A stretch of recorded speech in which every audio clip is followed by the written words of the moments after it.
2+2 is proud to bring you the 2+2 Pokercast, presented by the Pokerstars VIP Club.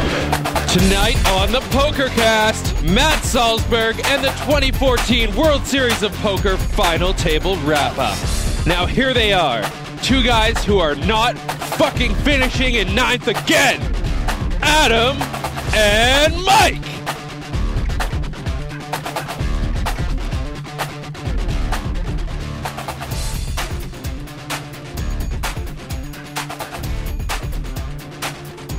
Welcome to the 2+2 Pokercast, sponsored by the Pokerstars VIP Club, presented by the Pokerstars VIP Club. I've made one mistake. MJ, my mentor is here, and I'm already nervous making mistakes. The perfect broadcast. It is gone. The perfect broadcast. Welcome everybody back to the show. We are back from Macau. Ross, most of us are back from Macau. Ross and I made it back. Terrence and Bunner are still over in Hong Kong. And usually this is the final table of the World Series of Poker main event, November 9. In past years, I welcome in, by the way, old co-host Mike Johnson. You've done this once or twice before, right?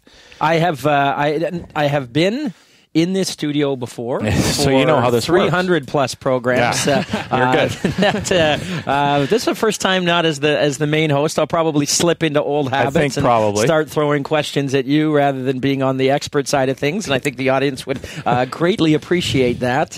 Well, there's no other way to do it. We were talking about it earlier, and should I continue to be the lead? And I'm like, well, there's no way that will work. We've done it too many times. It would be a little weird because then you would throw questions at me that I wouldn't have answers for. So it's better that the person answering the questions actually has something to say for sure. So that's nice.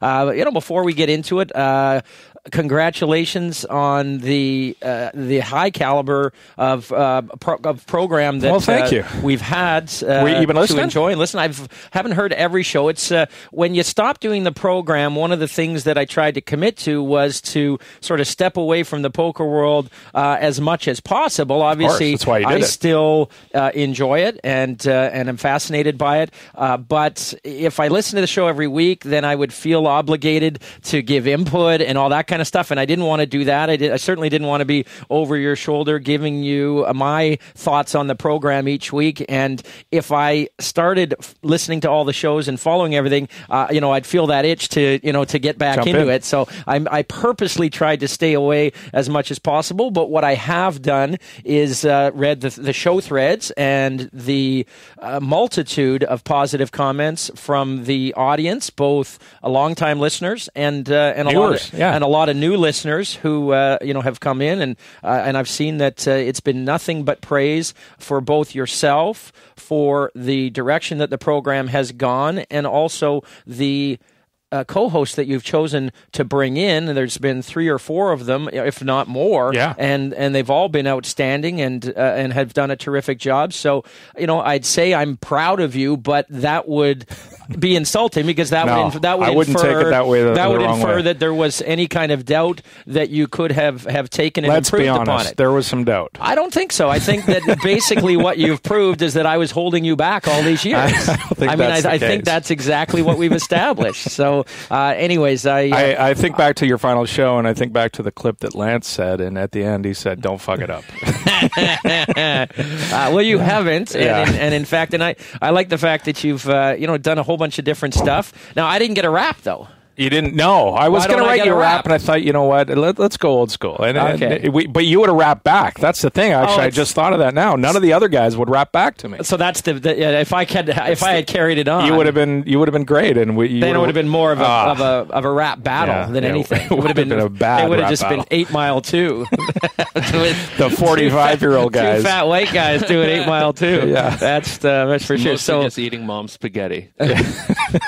That's right. Now, is this still Ross the intern? This is no longer Ross the intern. Ross this is the permanent. Ross the producer. Yeah, he's in the fancy chair now, and I wanted him to go out and sort of scrub the white walls on the car like he used to do. Like I came in, go get me a coffee. At him, and he's like, "No, dude, I'm the guy now." No, you go get me a coffee. So he's no longer Ross the intern. No. I'm a little disappointed. I mean, I've been 9.5 years, or we were in this studio for at least 5 of them, and I leave for a few months, and you guys have absolutely changed the studio around. We gutted There's it. a lot of different things. I mean, you've got a giant poster of a topless Phil Hellmuth on his balcony. I'm not sure that was something boobs. that I would have done. This framed photograph on the desk that we used to sit at with Doug Lee, and I think he's in the Hashem household there.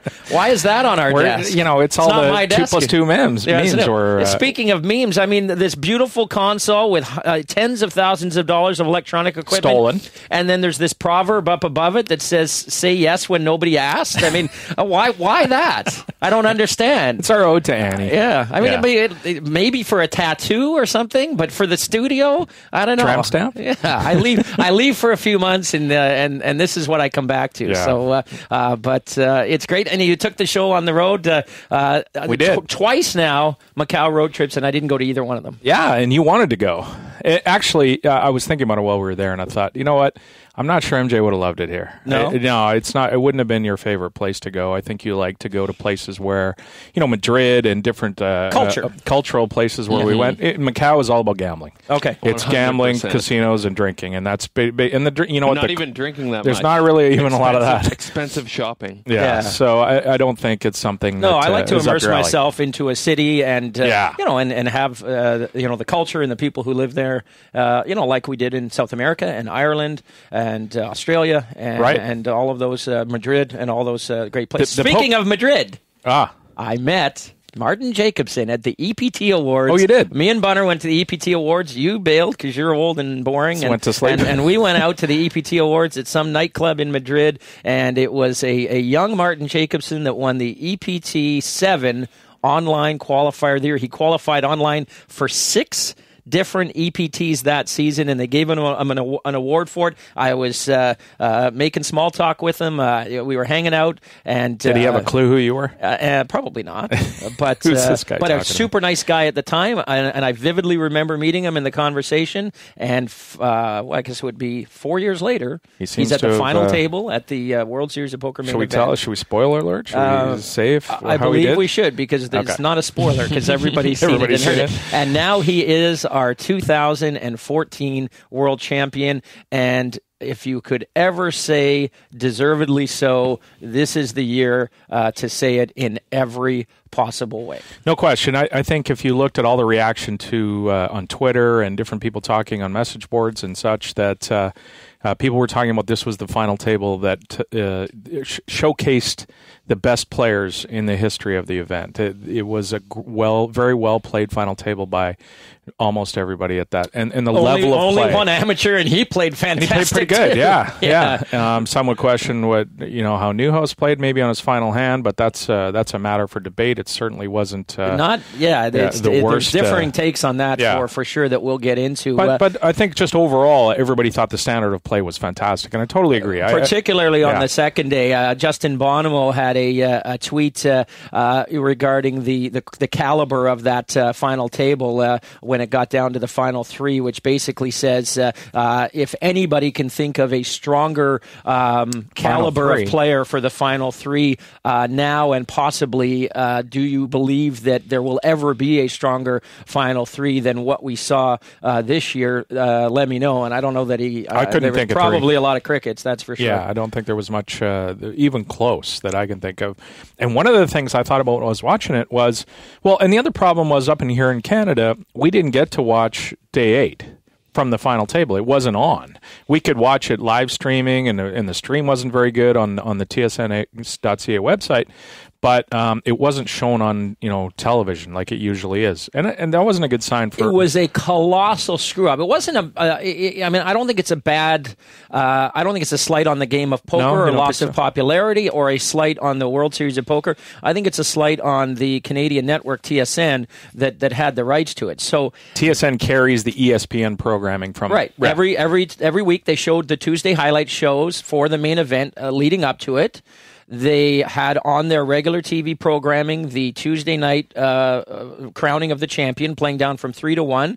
But they made a decision that despite having 5 different feeds that they would show Monday Night Football on four of them, and the MLS soccer match between Dallas and Seattle on the fifth one. This is a Canadian network showing a MLS game between two American teams and a NFL game between two American teams, and when those games ended, they didn't cut into it in progress. So it's kind of like showing the entire NFL playoffs, not showing the Super Bowl until the fourth quarter. And then not even showing the fourth. I see. Yeah, and then picking it up in the fourth quarter or the overtime or something like that. And when they showed it in the previous 6 incarnations of the November 9, they only had 2 feeds. It's just recently that they've expanded from having 2 TSN channels to having 5 TSN channels. And they used to have all the rights to hockey in Canada, which they've lost. So they don't even have the excuse, well, we had to show a hockey game. It was in Canada. There was no hockey games that night, and they don't have the rights to the hockey anymore. So I don't get it. So those 4... So they have 5 channels. It's like dodgeball. Remember the ESPN 8, the Ocho? The Ocho. That was a joke back 10 years ago. Now it's reality. It's almost reality. Yeah. But so everybody in Canada gets those 5 feeds, right? Why are they showing the football game on 4 of them? It makes zero sense whatsoever. They made a conscious decision to put the feed exclusively on their online product. So they put it on tsn.ca and they put it on TSN Go. So they were using it as a way to try and get people to go to their to their online feed. But that was a fail. But you can't PVR it, right? Yeah, you can't PVR it. Plus, what if you're hosting a poker show and you want to watch it 2 or 3 times and you need to make some notes? Not everybody can just fire up the feed on their smart TV. I mean, for sure. It's just stupid. Like you're having people over, whatever. And it was just frustrating. So we didn't get to watch up here in Canada. We didn't get to watch the first day unless you watch the feed. And the feed was choppy on the website. It went down several times. It was difficult to watch. There were times where I just followed along on Poker News. Exactly. Yeah. And you don't know the cards because Poker News is live, of course. It doesn't show. It's not whole cards up, half an hour delayed. So you missed out on that. They did come back and show the final 3 the next day. Yeah. But it was a total fail. But it was a giant from a Canada standpoint. But we obviously it's only a portion of the audience, so we shouldn't dwell on that.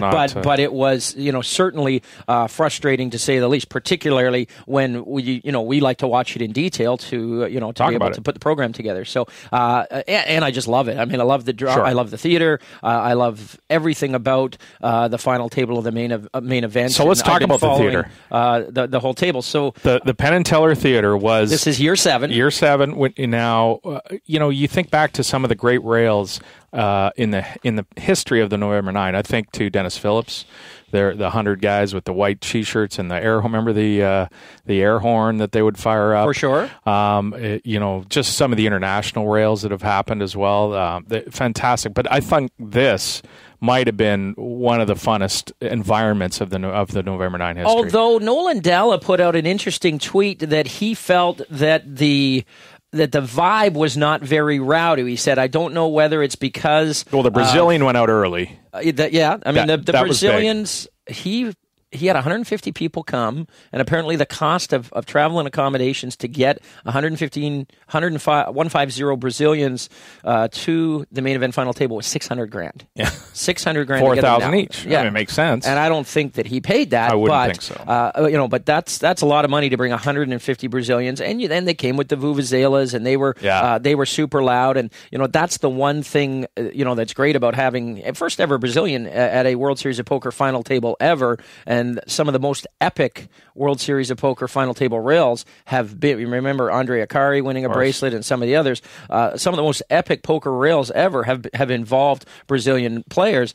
And the one thing I found with Bruno is that he seemed to be far more interested in entertaining the crowd and making sure that his rail was happy than he was focusing on the actual poker tournament himself. Yeah, I noticed that as well. But it's fun. And the other thing is, when he did get busted out, he was the second one out, and he stood up, smiled, and he didn't take it bad. I enjoyed, as much as I didn't enjoy the way he stalled and took 15 seconds every time the action was on him, even pre-flop. If he was going to fold, he'd put his cards there, think, and then fold. Like if it's 7 deuce, he knows he's going to fold, but he's got to sit there and think. That frustrated me.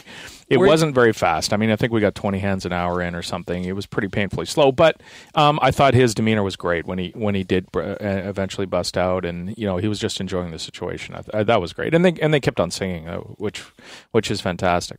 Were you surprised the Norwegian rail came with the Viking hats? Yeah. I mean, that's like the typical Norwegian stereotype.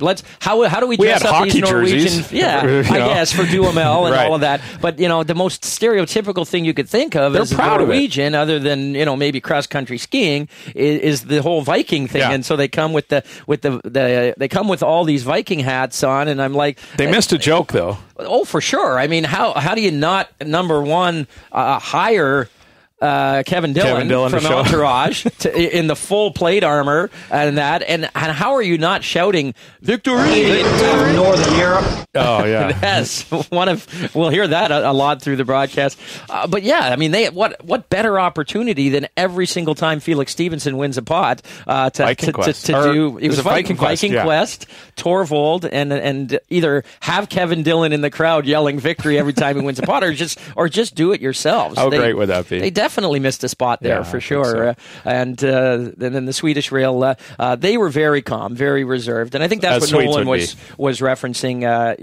He had a lot of very accomplished poker players on his rail. He did. He had tons of support from the poker community, and they were taking it seriously, and weren't rowdy and drinking. And the Martin Jacobson crowd is not a rowdy crowd. This is a workout. Get your juicing in and live the clean life kind of a crowd. Yeah. I saw the guys on his rail: Jason Kuhn, Scott Clements. These guys are not ripped, drinking they're a lot. buffed. They're 3% body fat. They're not falling all over each other on the rail. So he had a pretty reserved crowd, but I felt that they could have cut away to the hot girlfriend and the hotter sister a little bit more frequently. It wasn't like you had like last year when you think back, or last year Jay Farber when you had Bill Zarian on the rail with the girl in the beard, which was sort of distracting, but it was hilarious at the same time. We could have had a little bit more reference there. Like you watch a tennis match, if you got the hot girlfriend, they cut to her all the time. Like every single minute, they're cutting away to the hot girlfriend. And speaking of the beard, you talk about missing an opportunity. You get down to that final 3, you've got 3 absolutely stellar beards sitting there, and not a stroke to be had. Take those Rio showgirls and have them doing something valuable. Sit down beside the players and have each one of them getting a nice beard stroke, particularly on Jorrit Van Hoof. That thing was outstanding. You've got frickin' Chewbacca in the final 3, awesome. And not a single gal stroking his beard.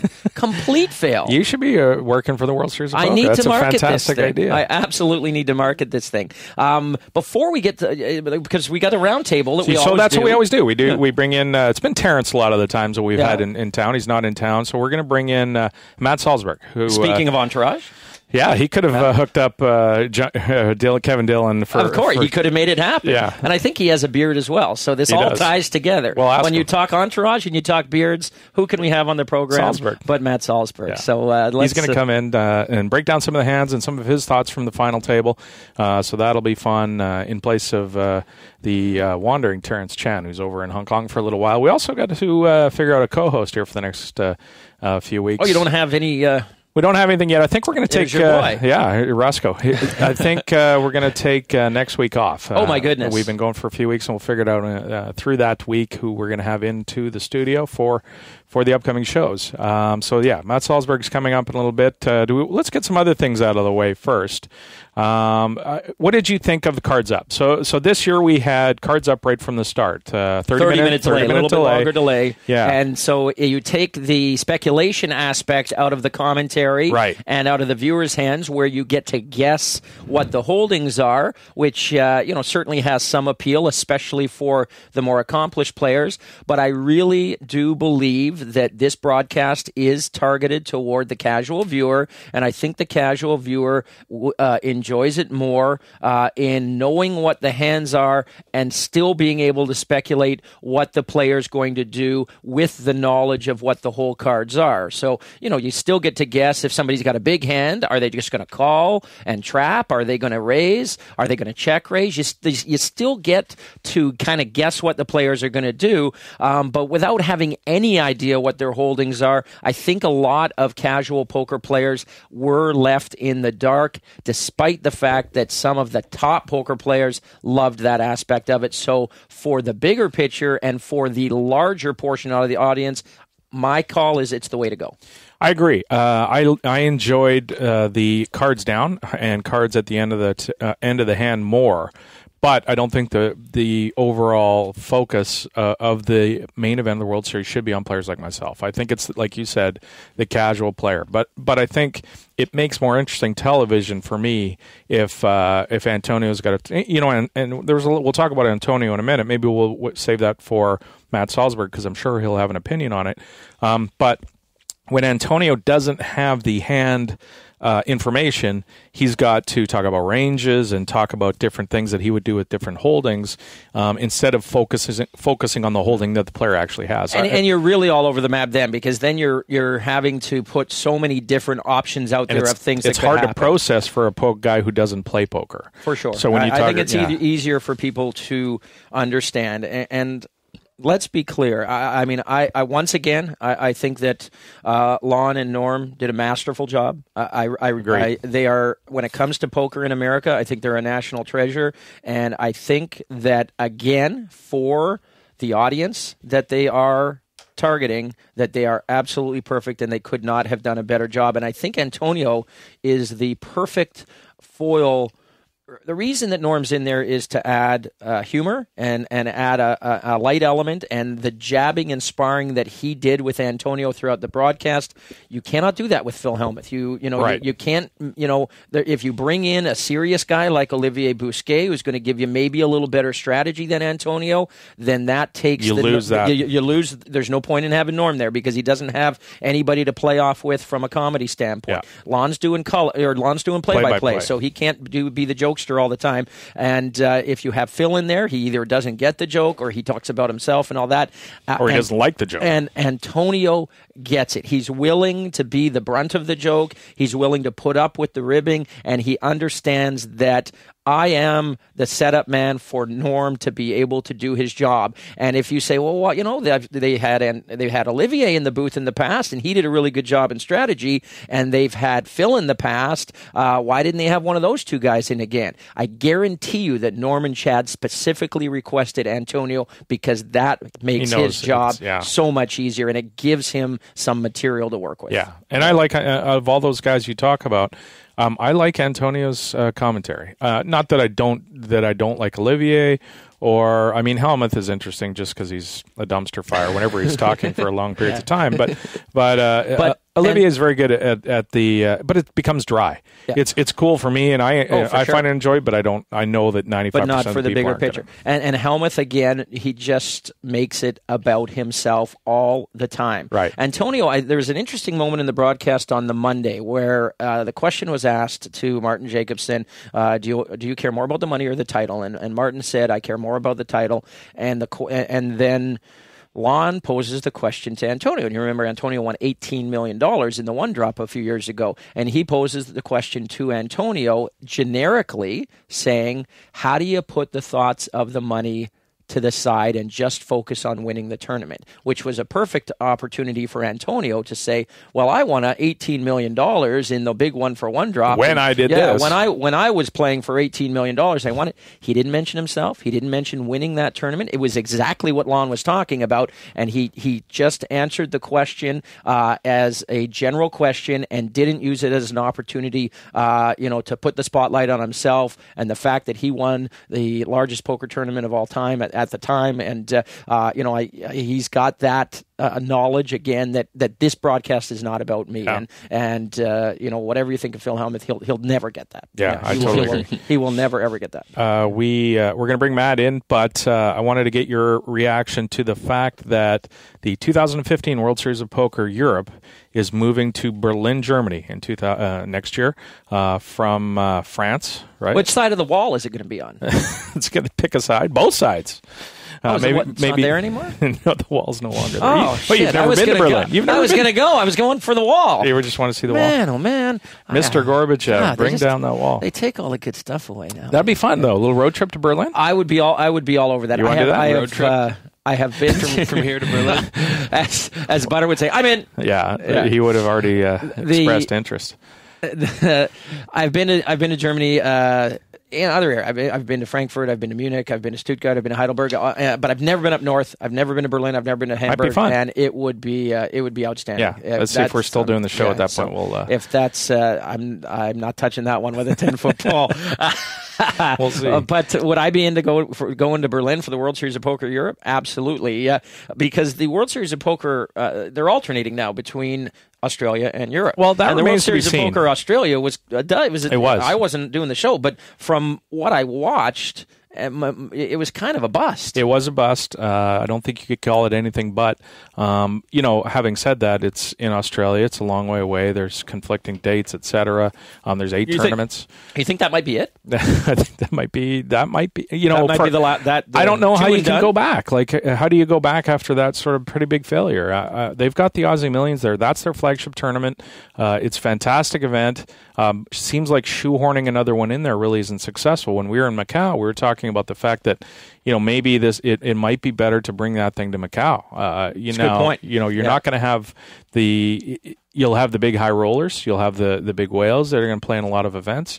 I don't know that there's a property there that PokerStars really could put that thing in, but who knows? They've got PokerStars isn't connected to the World Series. Sorry, Caesars. Yeah, right. I was thinking PokerStars because we were just there with PokerStars. But Caesars doesn't have a casino there, so it becomes an issue. They need to find that. You know what they could do is just hold it at one of Sheldon's properties. Because that would be perfect. He loves poker. He does. You kidding me? Have online qualifiers. Kid is all about that. No question, he's about the poker. And you hand some weed out at the table, and just call it the Sheldon Open. So that's a thought. I don't know if they're going to do it. I would. I think it's a long shot to be in Macau. So I don't know if they're going to be able to continue that in Asia, or maybe they put it on hold for a couple of years. Who knows? As they say in the Canadian Football League, 2 and out. 2 and out. Yeah, that's right. Not 3 and out. It'll be 2 and out. So they get a point for missing field goals down there as well, I believe. No, they don't. Okay, so let's see if we can get a hold of Matt Salsberg, and we'll get these things going. It looks like Ross has got him on the line, so let's bring him in. Matt Salsberg. We were joking, Matt, that with the Viking hats on the Norwegian team, if they had anybody connected with the show Entourage, they could have got Matt Dillon to come in and yell "Victory" every time that Felix Stevenson won a pot. Where were you when they needed you, Matt? I was in Florida.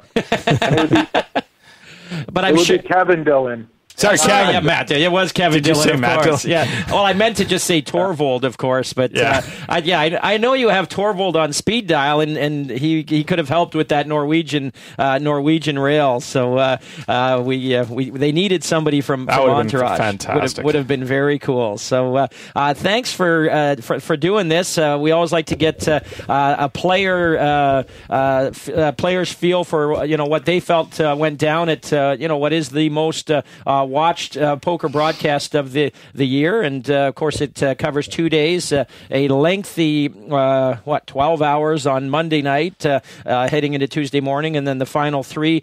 You were busy at the WPT event at Best Bet Jacksonville, but you did get to see a bunch of it. Yeah, I saw pretty much the entire first day when they went down from 9 to 3. I actually stayed up the entire night. It started at 8 o'clock, and I was in my lovely hotel room in Jacksonville by the Walmart, and classy joint, and I watched from like 8 p.m. till 8 in the morning, and then I had to check out of my hotel the next morning, and I was actually going to extend my stay to try to just watch the final three even, later that day, and they were sold out. So then I was like, okay, F it. And then I had to actually decide where I was going. This was kind of a weird thing where I was planning to go to New York City and Borgata and then WPT Montreal. And I was having some conflicts with a couple things back in Los Angeles. So I was on the fence about where to go. So I actually booked 2 flights leaving at the same time, one to New York City and one to LA, and went to the airport without any idea which one I was going to go on. Flip a coin? And then, I did flip a coin. It said to go to Borgata, but then I got a couple emails that sort of steered me back to LA. So I wound up going back to LA. There's a lot of people who are talking, Matt, about the standard of play, and Mike and I talked about this a little bit in the lead up to this, but I wanted to get your general overall impression before we get into specific stuff. Did you think that the standard of play at this final table was head and shoulders above what we'd seen in the past? Yeah, actually, I thought it was really good. I mean, I didn't think there were that many hands, actually, that were all that tricky, I guess. But I think I felt like most people played pretty well. The only guy I thought actually played pretty poorly was Lederer. Sure. Yeah, we'll get to maybe the one hand that a lot of people were talking about with him in a couple of minutes. What did you think of the commentary? We had Antonio. It seemed to be the comments were a bit polarized on Twitter and such about this. People enjoying Antonio's commentary. What was your take on that? I mean, I thought I like Antonio. I think he's fine. I think you've got all the wizards on Twitter that don't really play live. I mean, they play live obviously, but that they're so math oriented. I think I wasn't paying such close attention, so I don't know exactly. If you gave me specific examples of things he said that I could comment on, would maybe be helpful.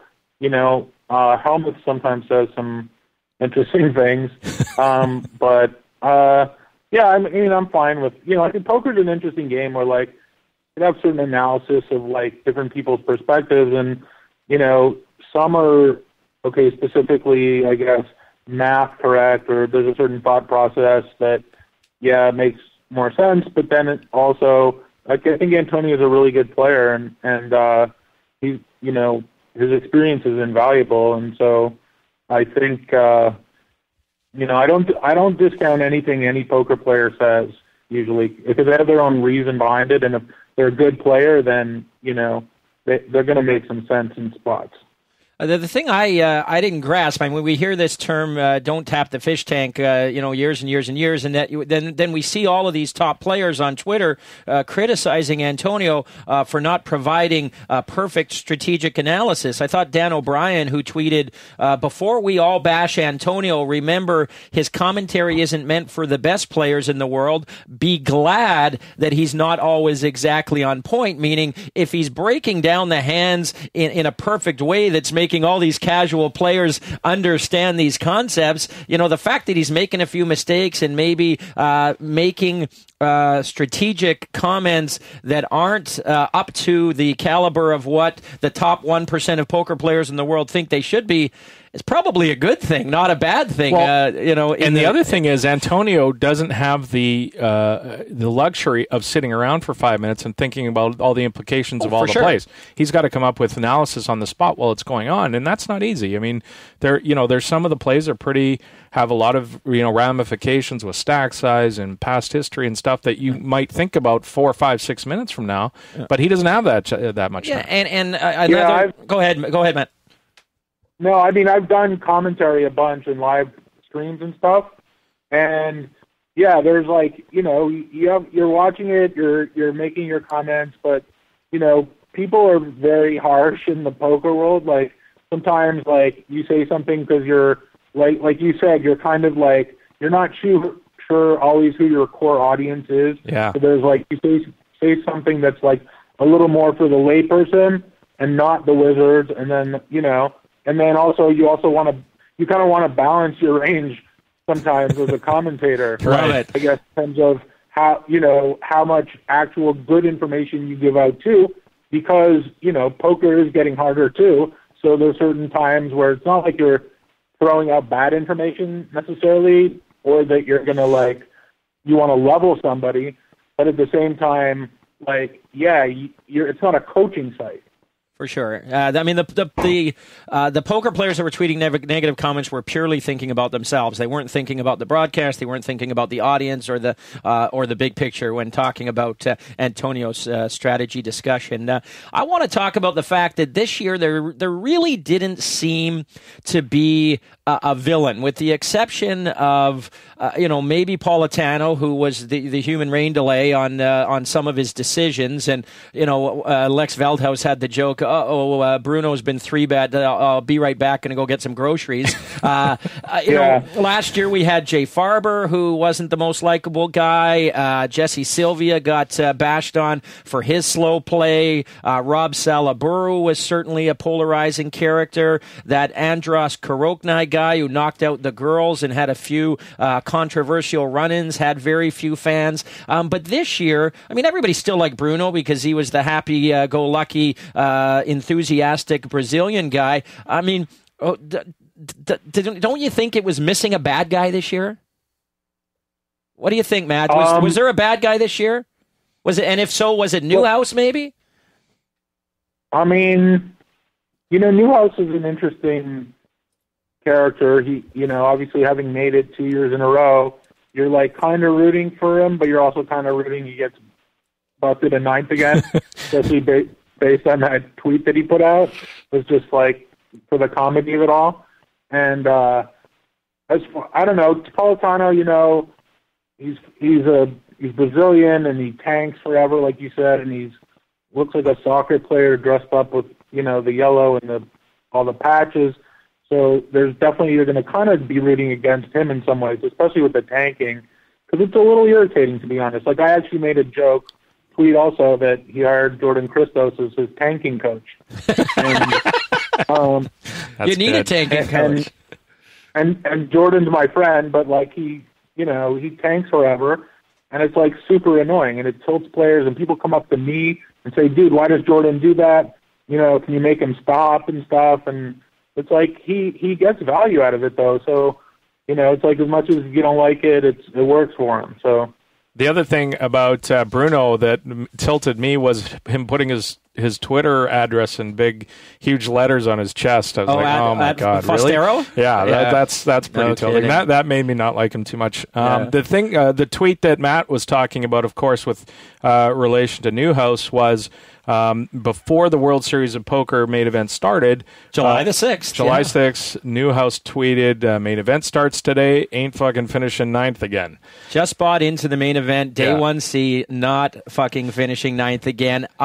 This is not when he made the final table, folks. This is before he played a single hand. And now, the one thing that I will say about Newhouse that I thought maybe turned him into a little bit of a villain was when they rolled the tape of him, and I believe they rolled it in the Penn and Teller Theater too, where he said, "I feel like this year the field is a little bit softer." A couple times he said that, and it seemed like that got a lot of boos and such because if you're going to be sorry, Matt, go ahead. No, I think that was a little uncalled for. And untrue. It turned out to be untrue. Maybe going in, he felt that way. But, and what's funny about him is, he talked about how he didn't play any poker for 4 months since. And I actually think it showed, interestingly enough. I think, he probably should have prepared more like he did it last year, obviously, and finished ninth. And then this year he was like, well, I'm just going to take a break, I guess, and not play. And I just think that's really weird to me. The guy plays almost every day. He's a cash-in grinder at Commerce. I see him all the time. How do you not play for 4 months? It just seems ludicrous to me. Yeah, and how do you make the conscious decision to not play? If you get busy or whatever, something happens in your life, I get it. He consciously made, like Matt said, I played a bunch last year leading up. That didn't work. I finished ninth. Well, one, it's not a causational type thing. And you look at the difference between a guy like Jacobson, Martin Jacobson. I got to get it right. I keep the golfer who gets in me. I call him Jacobson, but it's Jacobson. He played the final table out with his friends 40 times. They played 500 hours of 500 prep hours with a bunch of people, and it showed. Like Matt said, that he played. We'll get to it, but I thought he played fantastic poker when he was short stack. He, as you were mentioning before the show, Mike, he played short stack fantastic. He played a medium stack fantastic. He played a big stack fantastic. Now, a lot of this is results orientated, of course, because he pushed in a lot of spots and nobody had hands and stuff. He was all in a whole bunch of times, found the right spot. But as Matt says, when you watch Mark Newhouse play a bunch of those hands, it seemed like he was lost a bunch of the times in the middle of the hand. He didn't have a plan. He didn't know what the blinds were. Yeah, the very first hand at 200K, 400K, he raised it to 650. Right. If you have 4 months for the biggest tournament of your entire life, particularly after what happened last year, you would at least think you would come in knowing what the big blind was. Yeah. This is the biggest moment in his poker life. Last year he came in the short stack. This year he had a decent stack. Yeah, he had chips, exactly. Like, last year was different. Like, okay, he's short, he prepared, it didn't pan out, but he was short, and that's going to happen. But, when you're in good shape and you have chips, you should be working your ass off for 3 months because, obviously, okay, a 750K score is great, but, like, $10 million is, like, life-changing money. Mark Newhouse could go through 750K score in, like, 4 months. Like, it's possible. For sure. Well, and it's not like he was an amateur that had a job and a family. He's a poker player. Yeah, exactly. He had to go out of his way to purposely ill-prepare and to say, like you said, I prepared a bunch last year, and that was it's like saying, well, I went out on aces last year, so I'm now playing aces. I'm open folding aces this year. I mean, are you? It doesn't make sense. It really makes no sense. And interestingly enough, his results in tournaments, he bricked the series. He went 0 for 7 leading up to the main event.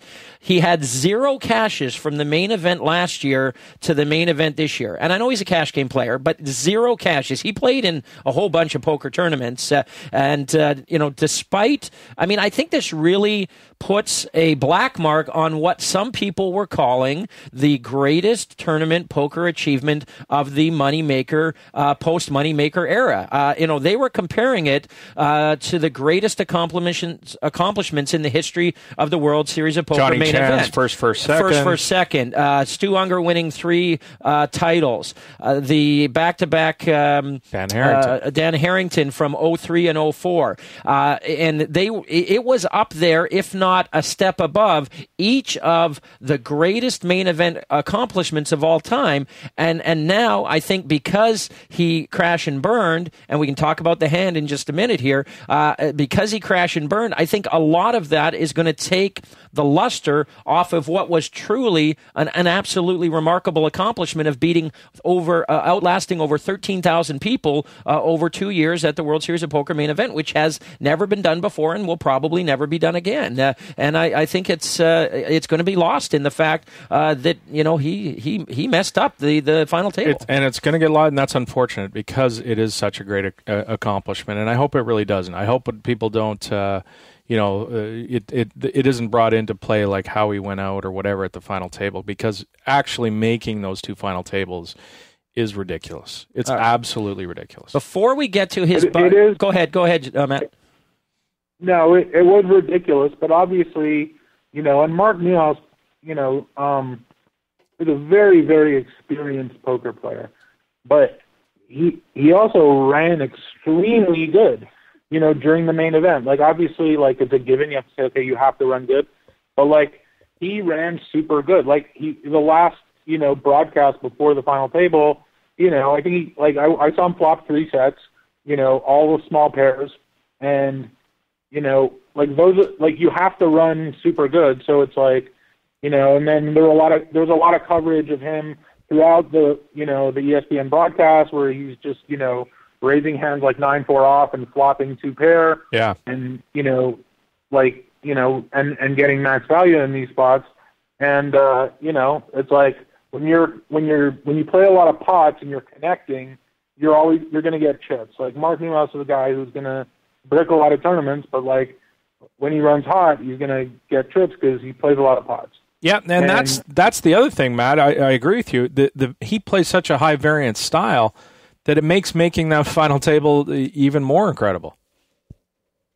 It is. Well, it doesn't. It doesn't. Because actually, the main event is if you have chips, it's an easy tournament to navigate. Believe it or not, like you know, you could hover over like 90 big blinds for like the whole tournament and like almost never have to risk your stack if you're running decent, you know, and he ran well. So therefore it's like, it's so improbable that he would make back-to-back final tables.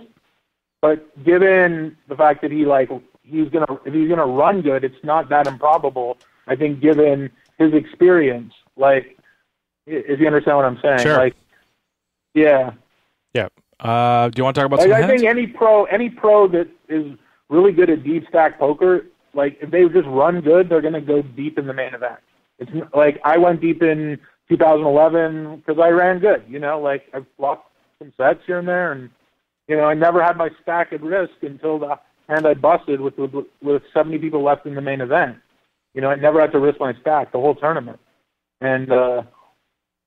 You know, and if I win a flip there, then maybe I can November 9. Like, who knows? You know, right. But yeah. Before we get it's a favorable tournament, yeah.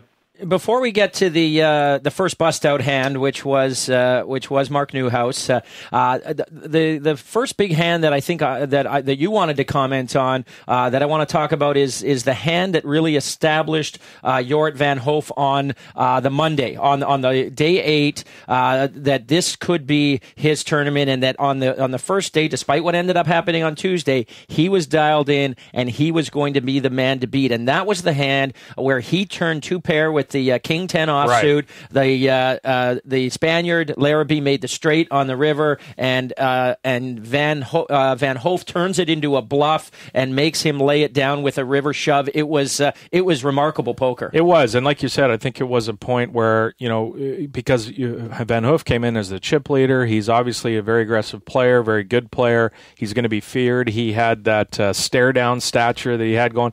As soon as he raised somebody who was staring Somebody at said them, he was 6'7". Is he that big? He's is he a tall that guy? intimidating? Yeah, I mean, he's intimidating at the table. He was pretty clear. So this is hand 36, and I want to talk to Matt about this hand to get his take on different ramifications of how it went down. This is hand 36. Van Hoof is the button. He's got 33 million, so he's up there with Tonking at this point as the chip leaders. Obviously, has 33 million. Larrabee has 24 million. Van Hoof opens on the button. The blinds are 200, 400. He opens to 1 million with King 10 off. Larrabee's in the big blind. He calls with 8-9 off. The flop is 9-10 Jack Rainbow. Larrabee check calls. $1.4 million bet from Van Hoof. I want to get your take just on the flop play there. Pretty standard, right, Matt? Yeah, very standard. So the turn comes King of Hearts, which brings a backdoor heart draw. Now Larrabee leads out for $3.3 million, which I thought was sort of a weird play. Obviously, he's representing a queen in this spot. One card straight, 9-10 Jack King. Now the backdoor heart comes. Maybe it looks like he's got a queen with no heart draw. He wants to protect a little bit. He bets $3.3 million. Van Hoof tank calls. Do you like his lead out there, Matt? Yeah, I think you want to get value from your hand at that point. So I do like.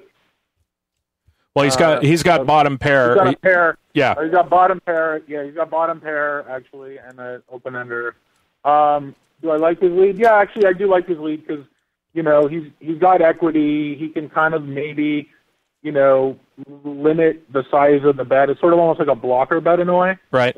Where he can get to the river for 3.3 without having if Jorrit raises, he could just throw his hand away, I guess, too. But I'm fine with it. Okay. Yeah. Van Hoof tank calls. The river's the 7 of clubs. Obviously, no flush.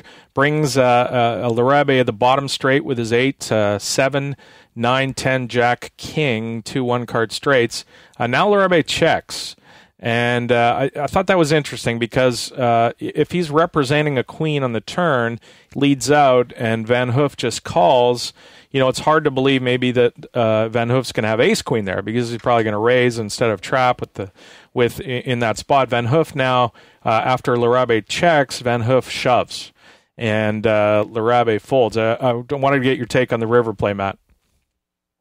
I mean, it's a pretty sick shove to turn, top two there, or top and middle into a bluff on Van Hoof's point. I don't like the check ever there from Lerabe for that exact reason. Like, you put yourself in a really awkward spot, I think, because the size of the bet that you have to call then is sort of tricky. I think that's like a perfect spot where, like, you're out of position, and I think he should make a decent sized bet in that spot, because he's kind of repping a queen on the turn, and then he makes a straight on the river, like one of those spots where I think you just have to bet fold if you get raised. Yeah, it seems like, weird. And you can't bet that small where you're going to get exploited. So, like, I actually think you have to make, like, a decent-sized bet on the river. Like, and you might get worse to call you. Like, Van Hoof likes to, he really does like to hero call, too. So, I don't know if he could ever shove in that spot. If he bet too small, then he could think it's like a blocker bet and try to exploit it. But also, these guys aren't stupid either, so I just think you should make, like, a pretty standard, like, maybe like a $5 million bet.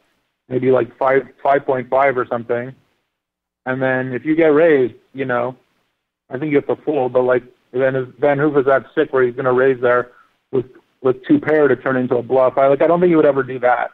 Like, I think he could shove river, where, like, he might even think he's good sometimes. Yeah. Once Lerabe checks, he actually might think, that King 10 is actually good there, and so he's shoving for value. He's not even trying to turn it into a bluff, even though it actually worked as a bluff. Yeah, Matt, it seemed like it was one of those spots where Lerabe just kind of led out on the turn and didn't really have a plan for what to do on the river if he gets called. It was just kind of like take a stab and see what happens. Yeah, and, I think Lerabe made a bunch of mistakes throughout the night, and, this was one of them. I think, again, he could get called, by worse on river if he bets, and you don't put yourself in a very, difficult spot against a guy who, might be able to push you off your hand. So I really didn't like that check. And then as far as the plan goes, I don't know what he's thinking. I noticed a few things about people's opening bets. We saw some 3Xs. We saw some people mixing it up anywhere from min-raising to 3Xing and everything in between. And we didn't see every single player at the table raising the same amount as every other player at the table. Are you noticing that more and more on the circuit in the last few months, or did that surprise you a little bit as well? Well, I've been in LA for a few months before I went to Jacksonville. In LA tournaments, sometimes the standard open is 9X. So, so as far as the regs changing up their sizing, not so much on, like on the WPT this weekend. That was pretty standard. I didn't notice anything. But being in LA playing, basically $300 to $500 tournaments with giant guarantees where you could re-enter and have multi-day heats. You just get a lot of LA regs that are honestly so clueless that they're just popping it up 8, 9X pre-flop, even So this, at all stages of the tournament. So Van Hoof 3Xing to 1.2 million at 400K. You didn't flinch at all at that. No, I think that's okay. Yeah. I actually like that. I don't mind that. I think it sort of it confuses people sometimes, and I think it's fine. Well, especially I think in this specific tournament, this specific final table, the thing I thought about it was when you do make it 3X, each of those players, and you saw it. I think when it was 9-handed, there wasn't a lot of 4-betting light. Guys were they was screwed down pretty tight outside of a couple Jacobson. I got to keep saying Jacobson to myself in my head. 3-bet with 10 deuce suited out of the small blind once. Billy Pappas 3-bet with the 7 deuce of spades. But I don't think we saw a lot. It was one of those situations where this tournament, the pay jumps are so big, there's such big ramifications that making it 3x maybe makes a guy think twice about calling with something that he might be getting actual value for. Yeah, definitely. I think with the smaller opens, you get guys appeal more too, and then also it's hard to 3-bet large opens because then the pots get bloated, and then so you have to 3-bet bigger, and then somebody calls. If they peel, then all of a sudden your flop bets are larger and so forth, and it just sort of bloats pots. So you got to pick your spots good, I guess. But probably nobody had anything. Also, I can't recall if anybody made any weirdly tight folds to a 3x open. I don't know. Yeah, no, I don't think there was. All right, before we go to a break here, let's take let's talk about the first break elimination. Let's talk about. Oh, you want to get it? Okay, let's get to that. All right, so I'll set it up, and you guys can pick it up. Van Hoof opens. Mark Newhouse flats with pocket tens. William Tonking 3-bets big with 2 queens. Van Hoof folds, and Newhouse calls the 3-bet and doesn't re-raise, and we see a flop of 2-4 jack. Okay. Thoughts pre-flop there. So I got some of the sizing. Let me just run through the sizing. Van Hoof opens to 1.1 in the hijack with 8-7 off. Newhouse with 22 million flats with 10-10 in the cutoff. Tonking 34 million in the small blind. 3-bets to 3.8 million. Van Hoof folds and Newhouse calls. Now, Newhouse, flatted with 10s there. He could easily 3-bet pre. I think it's probably has something to do with its Van Hoof that's raising over there, and Newhouse wants to play a smallish pot with the 2 10s. And once Van Hoof folds, there's enough money in the pot that Newhouse is calling the 3-bet there with pretty much anything. Yeah. Well, I don't know, Matt. What do you think? Newhouse, what are the blinds? He opened to 1.1 at what, 250-500 or? Correct. They were at 250-500. 255. So Newhouse had 42 bigs to start the hand. So I think Newhouse doesn't want to 3-bet there because you don't want to get in 42 bigs probably with 10s. It seems kind of deep. Yeah. And he's in position. So I think him flatting is totally, it's good. And then Tonking 3-betting a little large, 3.8, but he got heads up, which was okay. Newhouse calls. So yeah, interesting spot for Newhouse here when it comes back to him with 3.8. So he's going to flat there, obviously with the 2 10s and see a flop. The flop is Jack 4 deuce rainbow. Tonking now leads for 3.5 million, which was a little bit small given the pot size at this point. We're up over 8 million now, 9 million. We're at less than half the pot. He bets 3.5 million. Newhouse calls. Fine there, Matt. No issue. Yeah, that's totally fine. I like it. And the turn is a 4, so it's now Jack 4-4 deuce. Tonking checks, which was interesting. Newhouse bets 4.5 million, and Tonking flats. What did you make of the check and the Newhouse bet? I think the check is totally fine. I think it's good. Actually, given the board pairing, not that Newhouse has any real 4s in his range, but I think it's okay. And I think Newhouse's bet is terrible here. I think it's just a completely pointless bet, and I really don't understand it, truthfully. I think he has to check back there. He did get a little info for the river because Tonking called, so he, at that point, knows Tonking has an overpair because he's just not going to call with ace-high there, and he just probably never has a pair under 10s. So, but I think you have to check back and just kind of, evaluate on river. Because, if he shoves turn, you waste 4.5 million chips, and it's if he has ace-king or ace-queen, whatever, he's got 6 outs, so he's 12% or whatever. It's just not worth it to put in chips at that point, I don't think. Other than an overpair, are ace king and ace queen really the only hands that Tonking's three betting into two players out of position there pre-flop? Is ace jack off the table as a possibility? No, I think that's on the table too, which is why I think he should check back with 2-10s.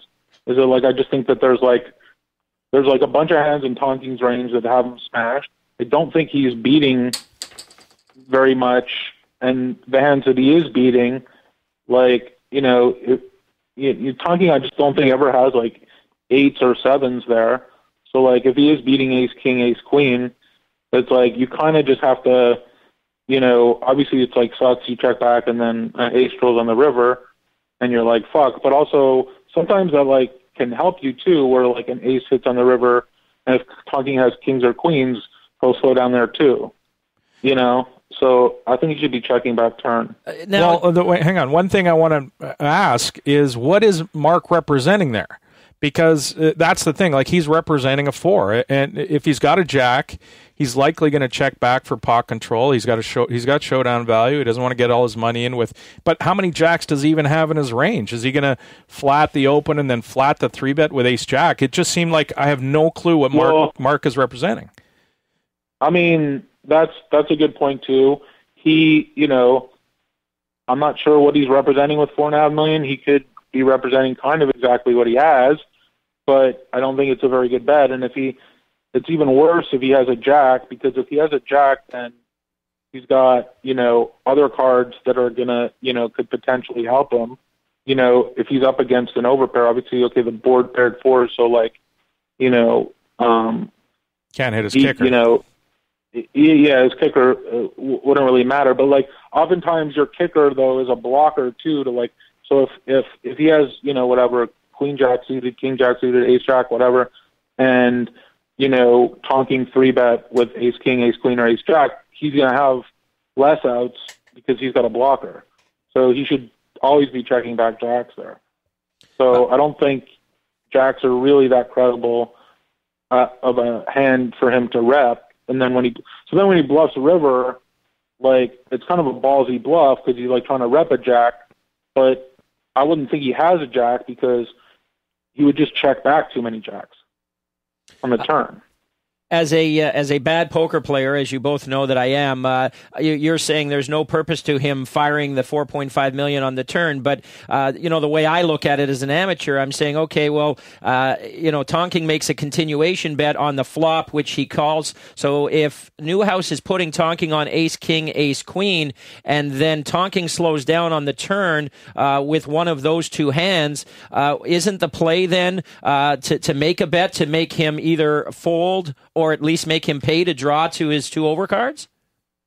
No, that's like, I think that's bad thinking, truthfully. Like, and that's what I was saying before, where like, if he has 2 overcards, he's just going to be 12% anyway.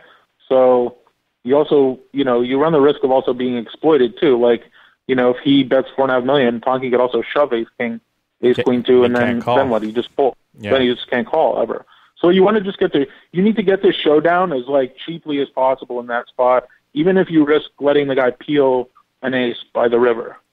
Like, it's just too crucial with your stack size, because now, okay, like, Tonking could have also check shove queens there, and then he never sees a river, so he just lights $4.5 million on fire and doesn't see a river, where he could always catch a 10 on the river. So like, you don't want to just light chips on fire in that spot, in my view. So you just want to get the showdown at that point. And yeah, there are times you're going to, get sucked out on, and you're going to be mad at yourself that, you let a guy hit an ace, but it's not worth it. It's like, you have to like get the showdown there. This is why I should not host a poker show, by the way. Yeah, no, you're good. So these are great questions to Jack ask. on the river, which double pairs the board. And so it's now Jack 4-4 deuce. The Jack comes on the river he's representing a Jack here. And on the Newhouse, turn, with $10.2 million left in front of him, started the tournament in 3rd position. Now shoves his remaining $10.2 million into the middle with second pair, basically with jacks 2 pair. and tens. Yeah. He's obviously turning his hand into a bluff here. Absolutely. It seems like he bet the turn, not really knowing where he was at. He found out where he was at. The river brings a jack, and now he decides really quickly to represent a jack here without, and as Matt said, he checks back so many jacks, it's hard for Tonking to give him a jack. So he's shoving here, and he's just got so much in his range that Tonking beats with the 2 queens. I think even Tonking said to his rail, I was going to snap call if this wasn't the World Series of Poker main event. He just figured, I don't know if it's a snap call. I mean, I don't make that. He only beets a bluff. I don't make the snap call. I mean, he only beats a bluff. Yeah, but he's got a lot of bluffs in there, I think it seems like, with this, the way it played out. But Matt, what did you think of the river jam by Newhouse? I mean, I guess, he knew Tonking had an overpair at that point. He's obviously trying to push him off the hand. I don't think he's deep enough where it puts, he's getting a good price on a call. So, I think he's getting like 3.5 to 1 on a call. So, yeah, it's the main event, but at the same time, it's like, how many jacks does he have in his range? I mean, does he like ever have quad 4s there? Like, that's possible, I guess, that almost is like more credible to me than, given betting like $4.5 million on the turn, which is small, and then shoving river. Like, I'd be more like, if he has it, I think he has 4s, like quad 4s more often than he ever has a jack there. Right. You know what I mean? Yeah. So, yeah. So, like, I just don't think like you could ever fold 2 queens in that spot, just because it's like, okay, well, in my view, it's like, all right, you got 4 4s here, here you go. And I don't think he has aces or kings too often either. That just seems kind of a little unlikely, but I guess it's possible he could have aces sometimes. But like, I don't know if aces even value shoves river in that spot. Yeah, like, when the jack comes. He would basically, like, aces would basically think like, well, okay, then he's got kings or queens. But like, he could technically have ace jack in his hand. So would you want to take that risk for your tournament life in the main event to get an extra 10 million of value from aces, or just check it down and and go to showdown? So do you think any part of the shove had some metagame into it, where Newhouse is thinking, I went out ninth last year, nobody's going to think I'm fucking psycho enough to go out ninth again this year. There's no way that I'm going to shove with ninth place on the line with anything other than the nuts. There's no way he could call me here. I have to have a jack. Do you think that's in the thought process of Newhouse at all, taking into consideration what happened last year, where he finished, how heartbreaking it is, all that stuff? I don't in the moment. Like, I think he's just playing a hand in the moment, and, you're caught up in a hand, and he's very aggressive, and it's a big pot, and, he knows at this point really the only way he's going to win the hand is by shoving. And, I think he just was hoping that, the guy would maybe fold. I just think, his turn bet was really bad. Yep. And the size of his turn bet was bad too. Like, the thing, it's like his turn bet's like super small. So like, if you're gonna like, I think you could bet a little bit bigger on the turn. If anything, it could just maybe freeze Tonking on the river, and then make you not, then Newhouse is maybe like can just check back river a lot in that spot if he bets a little more on the turn. I don't know. I guess the other hand, other than quad 4s, he could have is he could have flop bottom set. He could have deuces and flop and have deuces full, I guess, is the other hand, right? Yeah, he could have deuces full. Is he going to peel? Is he going to peel? I guess it's not that different peeling deuces and 4s at that point. Yeah, but yeah. For those wondering, the odds of finishing exactly ninth place in those field sizes 2 years in a row have been calculated at 42 million to 1. Finishing in exactly ninth place. Should we do a break and then come back and we'll bust a few more people out, talk about a few hands? So happy to have Matt Salsberg joining us for our World Series of Poker main event around table. Throw it to break, dude.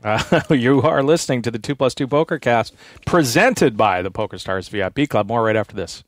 Hey, poker fans, don't forget about the 2plus2.com digital magazine. Each month, a wide array of poker professionals and media write fascinating articles about the game you love.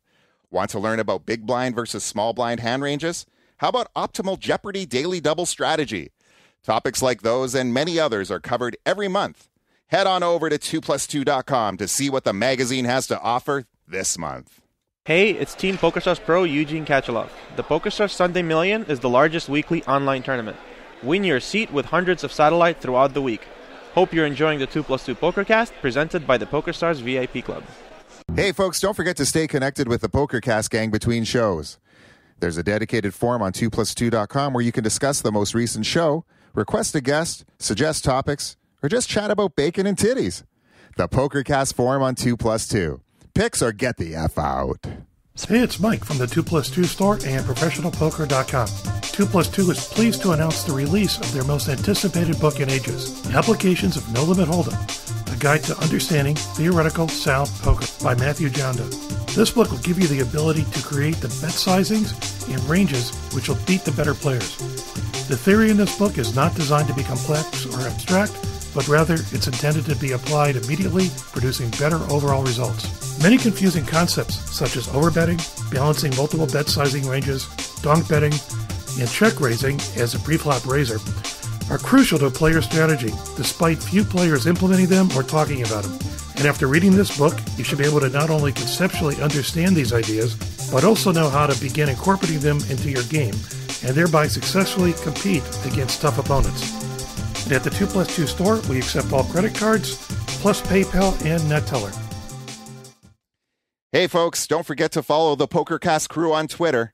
Adam is at PokercastAdam, and he'll keep you up to date on things like upcoming guests, listener contests, and all the latest bacon-related food innovations. Follow Ross at PokercastRoss, and you'll discover new hip-hop bands and learn how to not play Micro Stakes No Limit. Also, give us a like on Facebook, where we post lots of photos and other nonsense.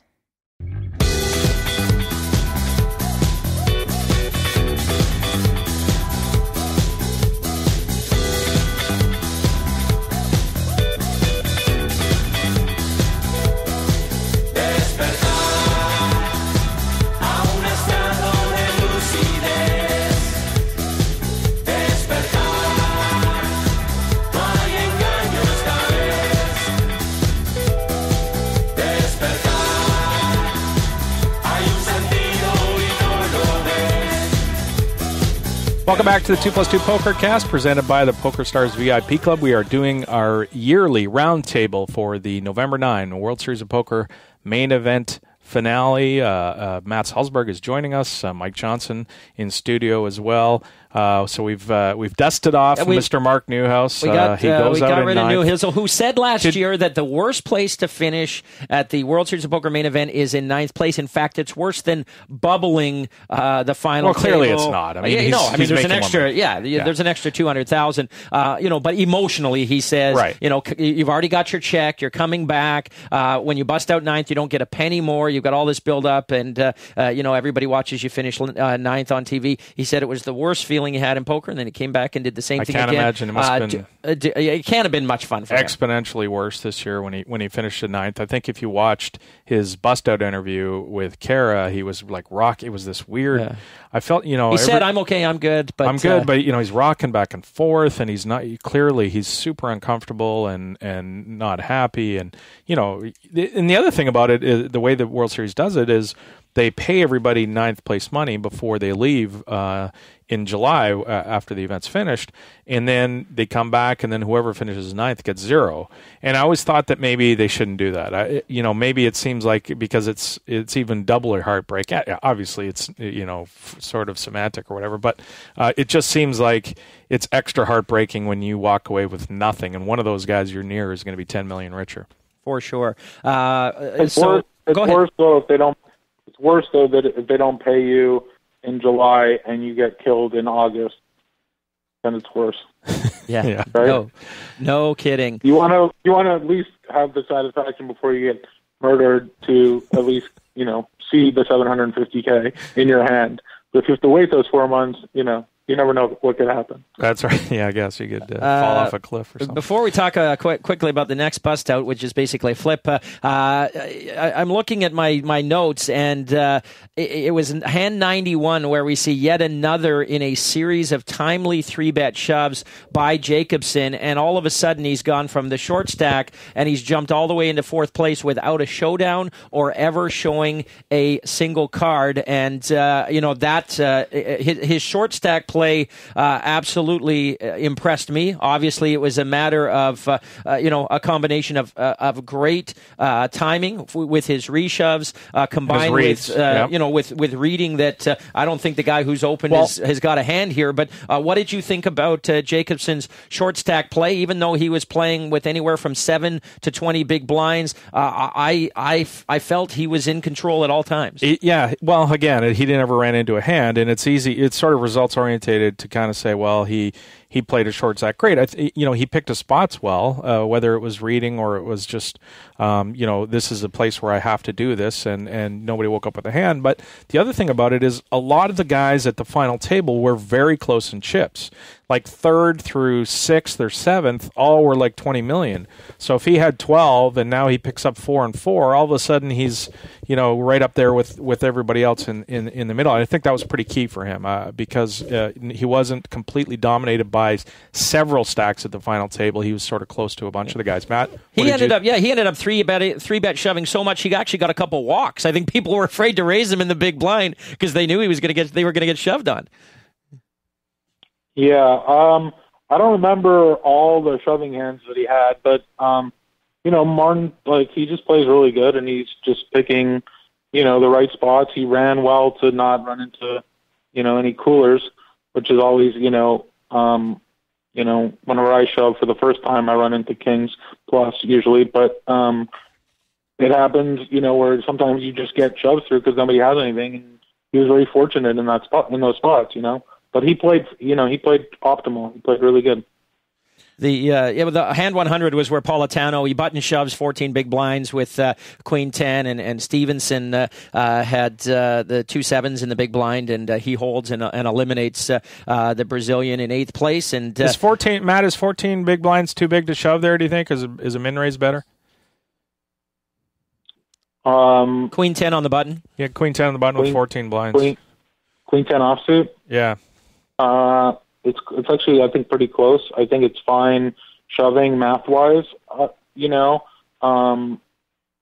You can pick up tells sometimes live where your short stack play can be a little bit different. I guess you might be able to limp in that spot sometimes. Isn't always the worst thing. Raise folding isn't great because, you could be exploited by hand, and then if you're going to raise fold, then you could be in flips a lot of the time. Like you're not always crushed in those spots. Like he was in a flip against 7s, and so at the end of the day, when you shove Queen 10 and you get called, you're happy to see a guy have 2 7s. So I think it's okay. I think it's fine. It was just 6 hands later that we lose Sindelar, Dan Sindelar, the golfer who finances his habit by being really good at cash game poker. He 4-bets shoves jacks. The Norwegian Felix Stevenson folds, but the big stack Van Hoof makes what many thought was a loose call with ace 3 of hearts, and flop comes ace 7 deuce 2 hearts, which pretty much ends it, leaving Sindelar with just one out, which never comes. But that was the first of a couple of pretty loosey-goosey calls on behalf of our chip leader. I mean, that was not a loose call, actually. That was like a super standard call. He 3-bet, and then he was getting probably 2.5 to 1 on a call. So that's like a snap, actually, even though he has ace rag. It's like, okay, he's going to have 3 outs probably most of the time in that spot, but his price is worth it. He's the chip leader. That's like a no-brainer as far as I'm concerned, with that price. Had he flatted and then Sindelar shows, that's another story. But once he 3-bet to 3 point, I forget what it was exactly. Do you have the numbers? We don't for that one. Yeah, no, that I remember being okay, he's snapping here. I knew Sindelar was drawing dead before the hand actually ran out, because ace rag with a dead ace against jacks, when the big stack has ace rag, is almost 100%. So in my experience, so I'm like, okay, good game, Sindelar. You're just like, you're gutting it in way too good here to ever hold.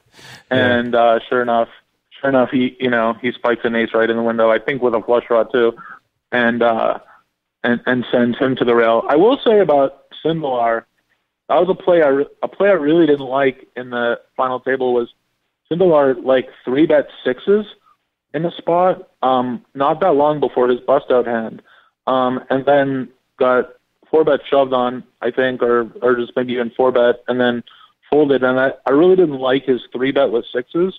I didn't really understand it. He just kind of, wasted a good hand. It was and then it also cost him fold equity with the jacks. Like had he not done that, he then, if everything happened the same, obviously, if he picks up jacks and 4-bet shoves jacks, in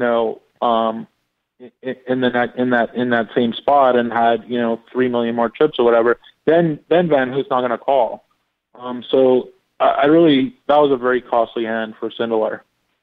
With 6 left and the amateur Pappas on fumes, it looked like he was going to be the next to go, but he runs into an absolute rush and doubles up twice, and then makes a pretty interesting play. The first double up was pretty interesting because he ends up down to his last card, and he's got straight. What did he have, 7 million or something when he called? He called. Did he call all in? Pappas called with King Jack suited in the big blind after Jacobson shoved Queen 3 of diamonds in the small blind, so he gets it in good. The flop was ace queen though, ace queen deuce with 2 diamonds. Jacobson leads, but Pappas or Jacobson in the lead, but Pappas had flush, straight, so it's 2 spades, and king outs. Ace queen deuce 2 spades, so he's out. Yeah, probably 2 spades. So he had all kinds of outs on the flop, really. And then he hits the king on the river, and he ends up doubling.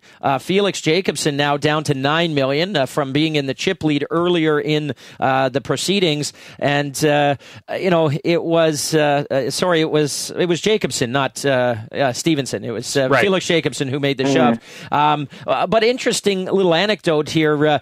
Billy Pappas had a Yoshi hat, but he also had a Yoshi card protector. Yoshi, the little green dragon from the Mario Brothers Nintendo games, and he said, "Did anybody see my Yoshi card protector? He was holding the King of Hearts, the card that saved me on my first all-in on the river."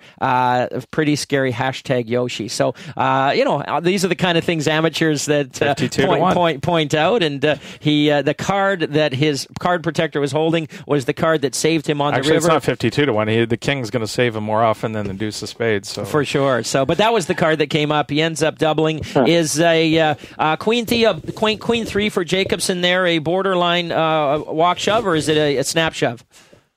No, he's beating like random hands, and Pappas is like an amateur, so he's thinking, maybe he doesn't even call, correctly with like bigger queen, like, queen 7s and queen 8s even, or queen 6s. So that's a very, standard shove and a standard call from Pappas with King Jack suited. He then doubles up again 3 hands later with the pocket kings against Laraba's King Queen, and the flop comes Ace Ace 8, giving Pappas a full house, and so now he's all of a sudden got chips. I don't know if that hand actually. I thought the shoving there was terrible. He 3-bet shoves with the King Queen of Hearts. Yeah, I kind of got into a little bit of a Twitter war with like Paul Volpe on this one. I think, like, in the main event, Pappas just doubles from a short stack, and then all of a sudden is opening on a, I think a little less than 20 big blind stack even. I literally don't think – I think he's nutted there almost 100% of the time. Like, I don't even think he's, like opening ace-king. Like, I think he's queens plus on an open there. Like, almost 100% of the time. Yeah, he opened up his game later when he doubled up and started goofing around with, like, hands like 7 deuce. But like when you're on a short stack, you have 7 bigs, and then like you get a miracle river to like, or not even a miracle, but like you river to stay alive, and you're like your heart is pumping and stuff, and you know, like you still only have like, you know, a little under 20 big blinds, like, and then he's opening. I'm just like, I was watching this, but I wasn't even watching the hand. Like I was listening, and here Pappas opens, and I turned my head, and I'm like, this is Queens plus. Like, what is he opening here? And then, you know, 20 bigs for Lerabe at that point, like, was pretty significant. You know, and he just kind of reshoves there, and obviously, okay, they're shorthanded. King, Queen of Hearts, like in certain spots, is like, you know, a pretty profitable reshove there, you know, or fairly standard. But in this case, I just thought like he's never calling him worse, and he's just getting snapped off almost like I literally thought like 100% of the time. And like I think it's fine to call, you know, and then evaluate on the flop because like a hand like King, Queen of Hearts also just flops really well. So I just don't understand why you would ever just bomb in, you know, 20 bigs there when I think he only had maybe like 35, 40 bigs himself. Yeah, I don't even know exactly what his stack size was, but I just thought it was atrocious. We talked earlier, Matt, about the fact that cards are up now on the final table. This has been going on for a few years, obviously, but how much different these tournaments play when, you know, every television break, everybody except Pappas. Pappas during the breaks would sit there and talk to the dealer, but everybody else is running back to their rail to find out. Yeah, he's a dealer, so he's going to talk to the dealer. Just chatting up the dealer. Everybody else is running to the rail and finding out what the other guy had last hand, and you know, obviously that changes the final table a lot. I think you know, I was talking to Mike and saying that, you know, Jerry Yang's performance at the final table where he just went super snaky aggressive. I don't ever think that could happen again. You know, it's just too hard for a guy to continue to do it after people know what he's doing. Yeah, I mean, it helps, I guess, if you just like, you know, you play aggressive and like whatever, you 3-bet light, but then like Van Hoot, I think was like, you know, he 3-bet light a bunch of times, but then he'd pick up aces and stuff like that. So we're like, you know, like you want to show at least that you're balanced in those spots where, yeah, it's like if you never have hands and you're just always 3-betting, then sure, you're like, you know, you get the info and you're like, okay, this guy's just like, you know, going crazy with garbage. Then you're like, you know, you're not afraid to play back at him. But then you can also level people where it's just like, all right, so the first half hour you know, 3-bet a lot of junk, and then you know they're going to get feedback, so then you only 3-bet top of your range next time, you know? Yeah. So it's like there's weird leveling that you could do given it. So I think you could still play aggressive. You just have to be like careful and smart about it. Should note that on the first of Pappas's double ups, the King Jack versus Queen 3-3 against Jacob, Queen 3 of diamonds against Jacobson. After that hand, Jacobson had 7 big blinds remaining. 7 big blinds. That was 112 hands into the final table. He only had 7 big blinds. We know how it turned out. One of our favorite hands from the first day, once he doubled up twice, was the amateur Pappas deciding to 3-bet out of the blinds with the old 7 deuce of spades, which is now, if you 3-bet out of position, it's now known in poker lore as the foosball. With the 7 deuce? Yes. If you 3-bet out of the blinds with 7 deuce, it's the foosball from here for eternity. So he's got that going for him. Yeah. So you're playing. I had the foosball, so I had to re-raise out of position. That was a wild hand against Tonking. Of course, it worked out for Pappas. He ends up making the flush and makes a big shove on the river that Tonking has to fold. But all of a sudden, Pappas, who was on nothing like 10 hands ago, is right in the thick of it. And I think at this point in time, big smile on his face. He's got the video game hat on. He's the amateur. I think he's the fan favorite at that point. Oh, I don't think there's any question. I mean, do you think people were mostly rooting when it gets down to 6 left, mostly rooting for Pappas when he goes on that big rush? Yeah, I think, you know, he also had such a, you know, good attitude throughout the whole tournament, and it's hard not to root for the guy, you know. It's like, you know, he's just having a good time. He's not a pro. These guys are, you know, some of these guys are robots, and, you know, I was rooting for him. I have a friend who had like a piece of Martin Jacobson, so I was rooting for him too, but definitely as a as a fan kind of thing. I thought it would be fun if Pappas won. I was surprised you mentioned that the people he had pieced out. I wonder if he was swapping or because it was swapped. It was swapped. Oh, it was a swap. Yeah, because Jacobson, of course, plays super high rollers and such. You would think that he's probably No, it's just a swap. Yeah.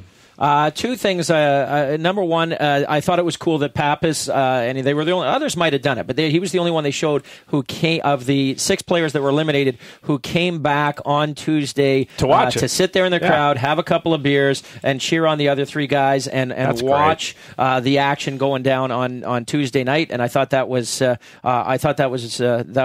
real cool. Yeah, no, I agree. I don't, as Matt said, I don't think anybody who had any kind of interaction or listened to Billy Pappas talk wasn't cheering for him. He's just a great attitude. And the other question is if anybody wants to post in the forum this week, is there anybody, because he was very close to doing it, is there anybody you know that has ever been the world champion at 2 different games? Of both. If he would have been the world champion of foosball and of poker. I don't That's know. That's not that, obscure sports or games either. I mean, you could say like maybe somebody in pool and darts or Yeah. something that I don't follow at all. But I'm wondering if we can name people who've been world champions in 2 different sports. I don't know. I mean, there's some Olympians I think that have won medals in summer games and winter games and that kind of thing. So they're out there, but it's pretty rare. Oh, I agree. Yeah. Yeah, pretty rare. Larabi would indeed go out in 6. He 3-bet shoves Jack 10 of clubs into the chip leader, and Van Hoof, who had raised the button with King 5 of hearts, I'm going to say it again, called light, only to find that he was ahead, and he flops a king, and it's adios, Senor Larabi, and we're down to 5, and somehow Pappas and Jacobson, who were under 10 big blinds a half an hour ago, are among those final 5. And how about the fear that the rest of the table has now of Van Hoof when he's moving toward 100 million? Well, but he's also called off with Ace 3 and King 5. Like, don't 3-bet shove him light because he's coming. So Matt, tell me that one was a snap call with the King 5. How many big lines did he show for? Well, he'd lost a bunch earlier in the Kings versus King Queen hand. He might have had 25 hands earlier, but he had. I mean, 18, it was definitely over 15 big blinds. Yeah, it was. Sure? I'm not sure. No, it wasn't really short though. It's a sort of an important kind of thing. To really do like thorough analysis or just because it does make a big difference, like even a few big blinds at that stage. I remember liking the shove from him, even though I do think Van Hoof is going to call light a lot. He's not going to call lighter than Jack 10 ever, I don't think, but you're going to be flipping, a fair amount of time. You have some fold equity if he's, if he has junk, like complete junk. I like the shove, I remember. Yeah. And then, he had approximately 12 big blinds. No, he had more than that. 12, yeah, that's no, fine. He had more. He had. Sorry, Van Hoof raises the button with 1.8. Larabe moves in for 8.3 million from the small blind. Oh yeah. Now, what was the Oh no, yeah, Mike's right. So it was 800, 400, 800 at that 600? point. 400, 800. So he had, and he moved for 8.3, so he had 10 big blinds. Yeah, so he's got to call 6.5. I think the shove is good, and the call is fine. He had a lot of chips. King 5 suited once you put in chips. It's close, but I think it's okay calling there. Like, he could take some risks. He had a ton of chips, and not going to be dominated that much. Like, he's going to be shoving, ace 10s, ace jacks, all those kinds of hands. Even shoved Jack 10, which he's actually ahead of. So, I think King 5 suited is fine to call there. King flops and there was a hand. Yep. There was a hand we didn't talk about that Larrabee. I thought I was earlier in the tournament. I don't know if you have time to do this, but where he turned a set of 5s. And he checked it behind. Yeah. He checked river. He checked back river. That was just a baffling. One of the most baffling, checkbacks I've ever seen, let alone in the main event. Yeah, that was crazy. Larabe opened under the gun with 5s. Newhouse called in the blinds with 8s. It came Jack 6-7 rainbow. Newhouse check called, 1.1 million bet from Larabe. Turn is a 5, giving Larabe a set. Backdoor flush draw comes, so it's Jack 7 6 5. Newhouse check calls 2.5 million. The river is the offsuit king. Newhouse checks and Larabe checks, and you just go, what? If Newhouse has a straight, you're going to hear about it on the turn. The king probably is about as good a card as you can hope for. That maybe Newhouse. It's like such a good card, the king too, because it's a card that he could bluff rep with too. Yeah. So Newhouse might look him up light, thinking, well, okay, maybe he did it a king, but also oh, he's just repping the king there. He might check back some kings, So he's betting because the only way he can win the hand is to bluff here. So really, really, I don't think Newhouse might not call him, but it's still I think a terrible check back, only because Newhouse had eights. So. Yeah, again, I mean, I can't even understand what he was thinking again without a plan in the hand there. It seems strange. Mm-hmm. The hand we were just talking about with the bust out, it's interesting. A couple of hands later, Jacobson raises all in under the gun for 6.2 million. He just opened shoves for 6.2, which is 8 big blinds, 7 big blinds, Tonkin calls in the big blind with King Jack. Jacobson has ace 8, and he holds. But amazing that he was down, 6-handed. He's down to, 5-handed. He's down to 8 big blinds and manages to pull off the comeback that he does. Yeah, that was a very fortunate double. Those ace blanks against king, 2 Broadway cards. Those are tough to win. So that was a huge double for him.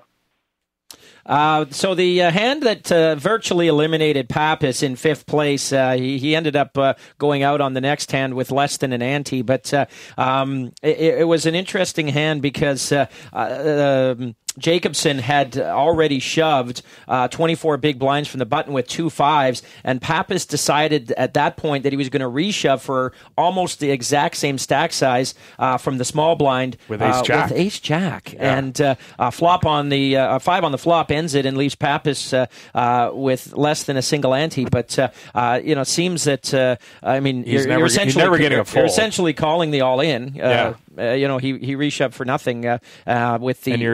And it turns out it's the best case scenario, really. Absolutely. So I'm not quite sure what the thought process was there, and it seems to me the only misstep that Pappas really made, but kind of unusual when Go ahead. No, I don't think that's a misstep. Actually, I think that's a very good call. Even though it's a decent amount of big blinds, I think it's a pretty standard call. What is Martin really just open piling there on the button with?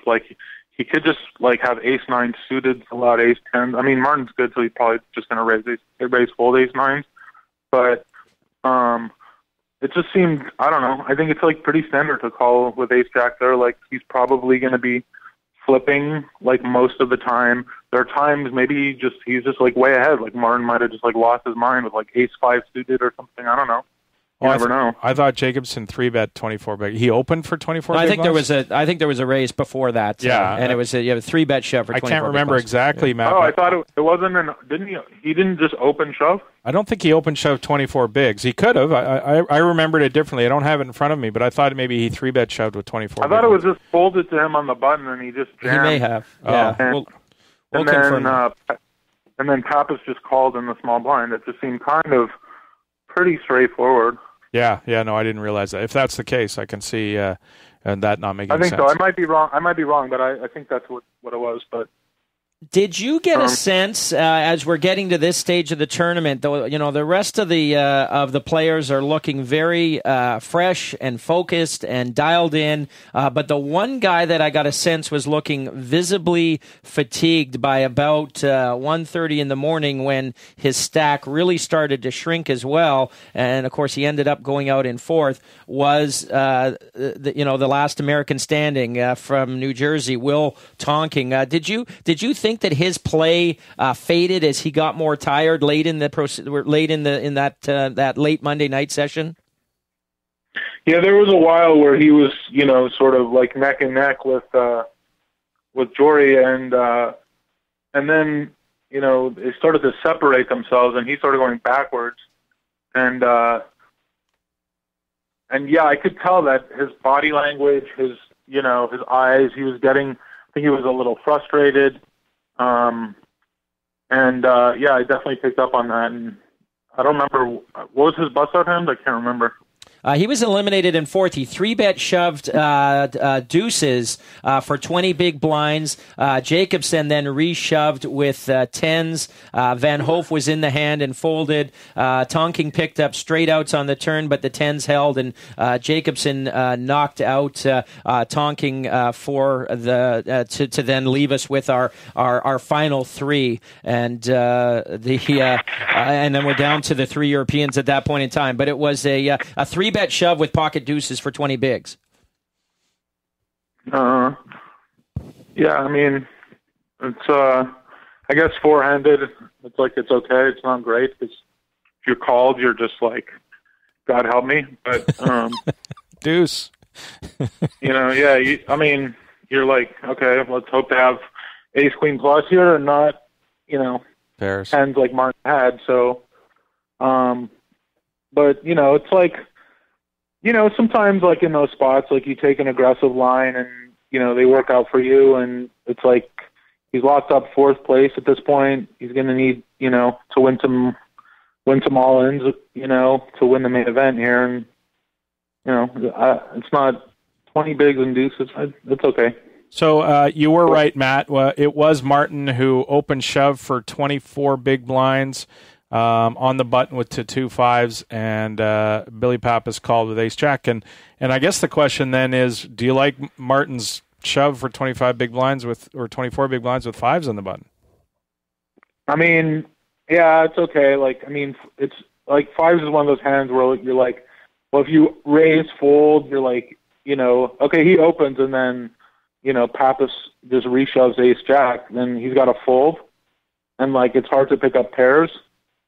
So like you don't want to put yourself in a spot where, you have to like wonder, got the call off with 5s here, because so you're almost better off shoving, and like obviously like if you get called, you want to get called by a big ace, obviously, and not by a bigger pair because you're toast, But I think shoving there is fine with 5s in that spot, because again you run the risk of getting 3-bet shoved on and still having the best hand, and then having put in money, and it's a double up spot. And if somebody has a bigger pair than you, 20% of the time you're going to get there. So I think it's fine. After Tonking bust, they did play 20 more hands, and they tried to get down to heads up, which they weren't able to do because Jacobson went on a huge run for the first 10 hands after Tonking was eliminated. Jacobson would win 8 out of the 10 pots and climb to nearly 70 million. He was at one point about 10 million behind the Dutchman Van Hoof, and then Stevenson, who was well behind, went on a little bit of a rush in the final 10 hands, and it left us with a final 3 heading into. They played till the end of the level, and then a final 3 heading into day 2. Van Hoof with 90 million, Jacobson with 65, and Stevenson at 46, and we were left with Jacobson, who is clearly a no-limit tournament specialist, Felix Steven, who neither plays tournaments, plays live, nor plays no-limit hold'em, and then the hybrid of the two, Jorrit Van Hoof, who seems to be pretty darn good at everything, all the games, live or online, and tournament or cash. So that was the 3 that we ended up with. A couple of things. Your thoughts, Matt, on Felix Stevenson's selection of Scott Seaver as his coach, as a no-limit hold'em tournament player. He decided to approach Scott Seaver as the man to help him prepare. What do you think about that selection? Yeah, I mean, Scott is, arguably, one of the best tournament players in the world. So I think that's like a perfectly, awesome selection. And the other thing, of course, when we got down to three-handed, you've got the stacks relatively close in size. You've got the huge, steep pay jump between second and first place with the guaranteed $10 million. And, of course, all the talk between the end of play on Monday to the start of play on Tuesday was with no chip leader and the $10 million. New house busting. Would there be a deal done with the three of them? Donnie Peters from Poker News tweeted out, I have spoken with a few sources. No deal has been discussed between these three, and they likely will not be a deal heads up either, as both Jacobson and Van Hoof will not deal. Stevenson, the rumor is, approached them, and they both declined. I'll start with you, Adam. Your thoughts on that? Surprised in any way? Absolutely. I mean, you're playing a freeze out for, especially when you get head up, you're playing a freeze out for $3.5 million. Is that what you want to do? These guys are both professional poker players. That's how they make their money. They're not business owners who, this is sort of not what they do, and it's a fun type thing where it's not going to. I don't know how many people $3 million doesn't affect their life, but I absolutely am surprised that the payouts are pretty steep when you talk about a $10 million. Well, it's over $4 million between second and first. Sorry, $4 million. Yeah. So you talk about a $10 million guarantee, so they make the pay table pretty steep. I mean, it's not like a 109 on Pokerstars where it's super flat. The payouts, this is pretty steep, and when you have the ability to make a deal, yet you can't even begin the discussion. Like, I get it if you negotiate and this guy wants too much, to go to hell, I'm gonna play this out, but not even to discuss it kind of shocks me. Matt, what do you think? Yeah, I'll put you in the shoes of you're the closest to Martin Jacobson as a no limit hold'em live tournament specialist, Matt, and you're going up against a PLO cash game player and and kind of an online specialist who's got a terrific reputation as a great all around talent. What are you doing in that spot? Well, I don't know. I would. I'm usually in favor of making deals because it's like sometimes it just depends on the structure of the tournament that I'm playing. The worse the structure, the more likely I'll make a deal, just because you just want to really flip for chunks of money. But in this case, I don't know. They don't facilitate deals at the World Series, right? So you kind of have to do it on your own. So there's that. Then there's you never know, people that have backers and pieces and stuff. So sometimes it gets complicated, and I don't know. I think it's it's up to everybody. Felix wanted to make a deal, and then they both said no. That's the story that's going around right now, and it seems certainly plausible that he would want to make a deal.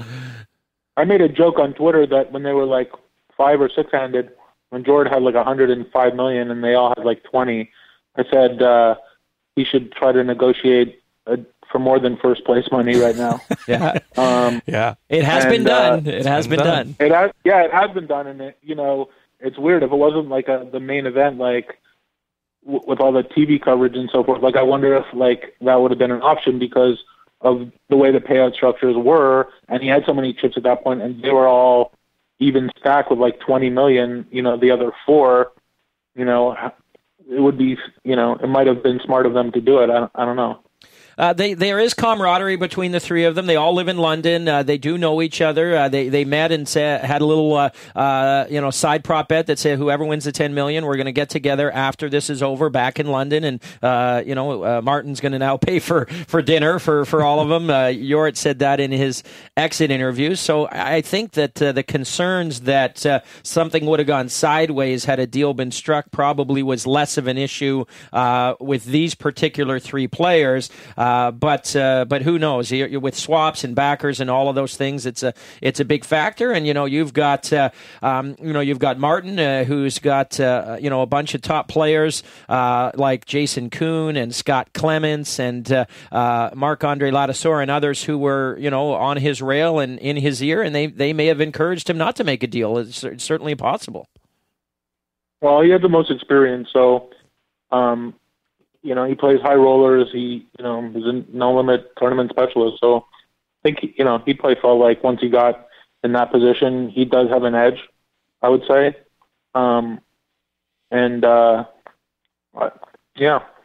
I wouldn't, I might not do it. I don't know. It's tough. It's a lot of money. Now, so day two gets underway. A couple of things I wanted to comment because Jorrit came back and he really seemed it was just a different vibe about him altogether. Everybody talked about the sunglasses. And this is not the results oriented. People were commenting about it as it was happening. The first thing I noticed. Well, let's talk about the sunglasses thing first. He said that he had never worn glasses before at a poker table. They asked him why he wore the shades, and he said that they moved him from the seat he was in on Monday, and they moved him into the 5 seat, and the lights were bothering him, and it was really hot, and he made the decision for the most part to go with them, but he did say that they were somewhat affecting his concentration, and there was times he would take them off and that, but he had never worn sunglasses a single hand in his life in live poker, and in the final 3 of the main event, he decided to go with it. That seemed a little bit weird. Well, what I'll say about that is I don't understand how sunglasses are going to hurt you. Like, I don't ever, the people are saying, well, he was so much more intimidating without sunglasses, and I'm like, well, if he's intimidating without sunglasses, he's going to be just as intimidating with, because you can't look into his eyes, whatever. He was pretty scary regardless. Matt, I don't know what you think about sunglasses, but it just didn't make any sense to me that where people are saying, oh, he's not near as intimidating with his sunglasses on. I actually didn't see him on day 3 because I was on a plane coming back to LA, and when I landed, Martin was heads up with Felix. So I didn't see the sunglasses. His presence was obviously, pretty commanding on the first day. And I even made a joke on Twitter about how, I don't know why, but Van Hoof looks like what I picture every Sunday Million final table chip leader from Europe to look like. And he just has this, kind of Euro, badass presence about him that was intimidating and confident and so forth. And, I've been on that stage before. I wore sunglasses actually when I was on it and busted in the main event in 2011. It was one of the only times I ever wore sunglasses actually, but the lights are actually pretty, they can be intense, and so I understand why he did it. The other thing I noticed was that every time he wasn't in a pot, when Jacobson and Stevenson were playing in a pot, he would go over and just hang out with his rail with his back to the table. He wasn't watching it on the screens. He wasn't watching the action. There was a huge pot where Jacobson had aces and Stevenson had king jack, and it was just a final table defining $66 million pot, and Van Hoof literally didn't watch a second of it. And I just found that strange that there was 3 or 4 times where once he would fold, he would just go and talk to his rail. It's one of those things where you want to go over and you want to get the information that you're getting from the rail versus the trade-off of staying at the table and watching for how people act versus hands. And I would probably say that getting the information of what these guys had in past hands, if that's in fact what he was doing, is probably a little bit more valuable than watching the hand go down. But I could be wrong. I don't know what he was doing. Yeah, who knows what he was talking to them about, and if it was purely information seeking. But even if you're doing that, you'd think that you'd be, at some point in time, keeping an eye on the action that's happening. One of the hands, you want to get to some hands? I just wanted to talk about the, because we've talked in the past about, the whole Jesse Sylvia debacle a couple of years ago. The Bruno Politano irked Matt a little bit, but when they got down to 3-handed, there was some tanking, but there was no, because we could see the cards, when they were tanking, we knew they were deciding between calling and raising. There was no unnecessary stalling. There was no stupid timing tells. When they tanked, it was a legit tank. But when they raised with rags and got 3-bet and they knew they had no intention of calling if somebody re-raised, it was snap fold, snap fold, snap fold. And as a viewer, I totally appreciated that. Yeah, I agree. I think that was fun to watch. The other thing that Lon made a comment about this when they were playing three-handed because, it's all queen 5 off, raises, and king 10, 3-bets. Lon made a comment and he said, okay, so everybody at home, this is three-handed poker amongst the best players in the world. Don't do this when you're playing in your 9-hand, because that's the thing. I'm watching this going, wow, everybody's going to think, and Antonio's like, oh, that's a great 3-bet there with king 10. I'm thinking, oh my God, these guys at home are going to be sitting down in their 9-handed tournament and 3-betting with the king 10 off. Well, and the funny thing, there was no setup hands. There was no, nobody was making a pair. And 2-pair was out of the question, and you couldn't even dream about a set or a flush. If you made second or third pair, there was going to be a $50 million pot. Martin picks up the aces, and we get a big pot, against King Jack. Yeah, that was an interesting hand where Stevenson floats the turn and then hits the king on floats the flop and hits the king on the turn, and it did not go well. Yeah, I don't know what you thought of that. Did you get a chance to see that? You were in a plane, but did you see the peel hand that Stevenson did, Matt? No, So I don't have the exact details in front of me, but what happened? Oh, I do actually have it. It's hand 260. Blinds are 600, 1.2 million. Martin Jacobson raises to 3.6 million at 1.2, 3 times the blind with aces in the small blind. Jorrit Van Hoof somehow or another finds 2 cards that he'll fold on the button. That was kind of shocking about that hand. Felix Stevenson in the big blind calls with King Jack off. Seems pretty standard. I don't think you're ever going to fold King Jack off for 3 big blinds in the big blind three-handed. Flop is 10-7-5 rainbow. Jacobson bets 4 million. And Felix Stevenson calls with the King Jack off and the 10-7-5 board. What did you think of the float there, Matt? Or what do you think of the float, Matt? I guess it's kind of reasonable. It's like he's in position. I would think Martin to 3x, pre-flop, blind versus blind, probably always has a hand. And then you 10-7-5. He's not beating much with the King 5, but like maybe he's floating to like pick up equity on the turn. If Martin has a hand like pocket sixes or something, he can rep stuff too. So I think it's okay. Turned out terrible, but yeah. It did. A turn couldn't have hit a worse card on the turn. It comes the King of Clubs. Jacobson bets 10 million now, pretty big bet, and Stevenson thinks for a bet and calls the 10 million. The river is the Queen of Spades, so we now have a board of King, Queen, 10, 7, 5, no flush. There's a lot of 2-pair possibilities. There's out a bunch of So the Queen of Spades is actually an interesting card, I thought, on the river. Jacobson though isn't bothered by the Queen of Spades, and he bets 15 million.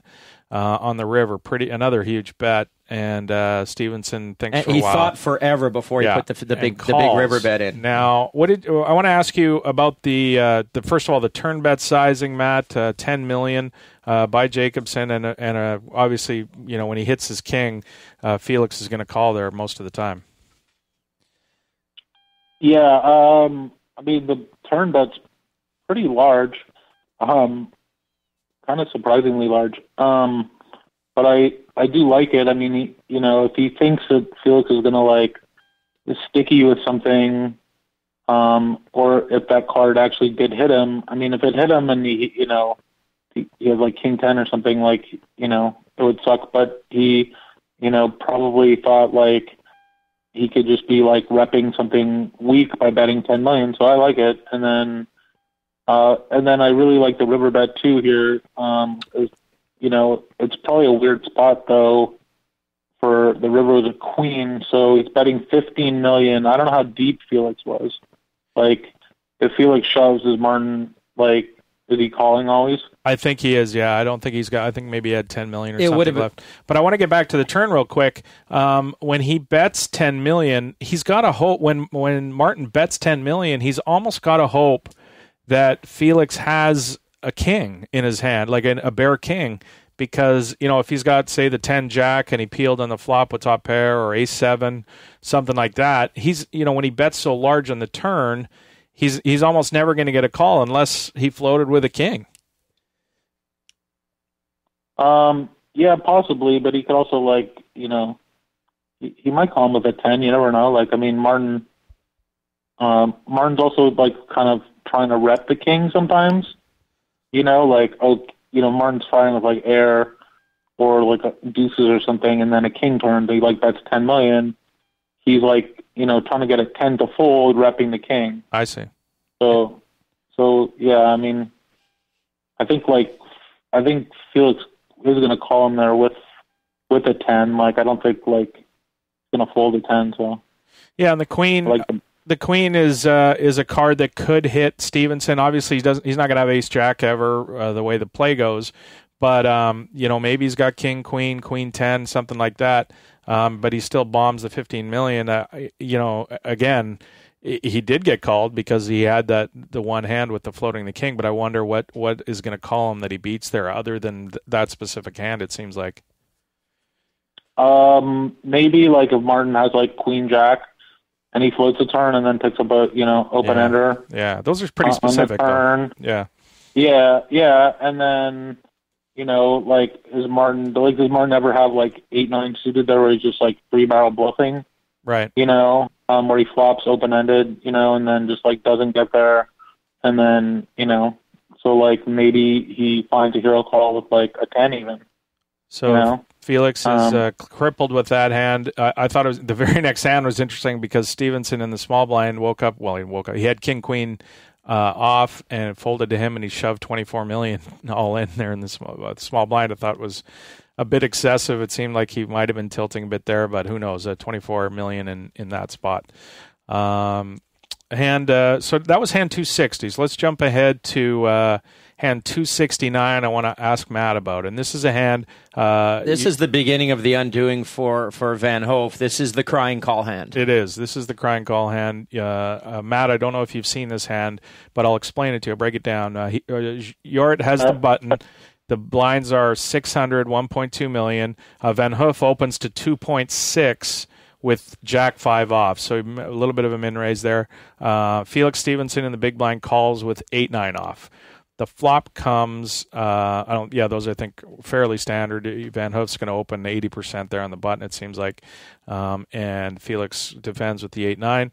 It comes 9-4-3 2 clubs.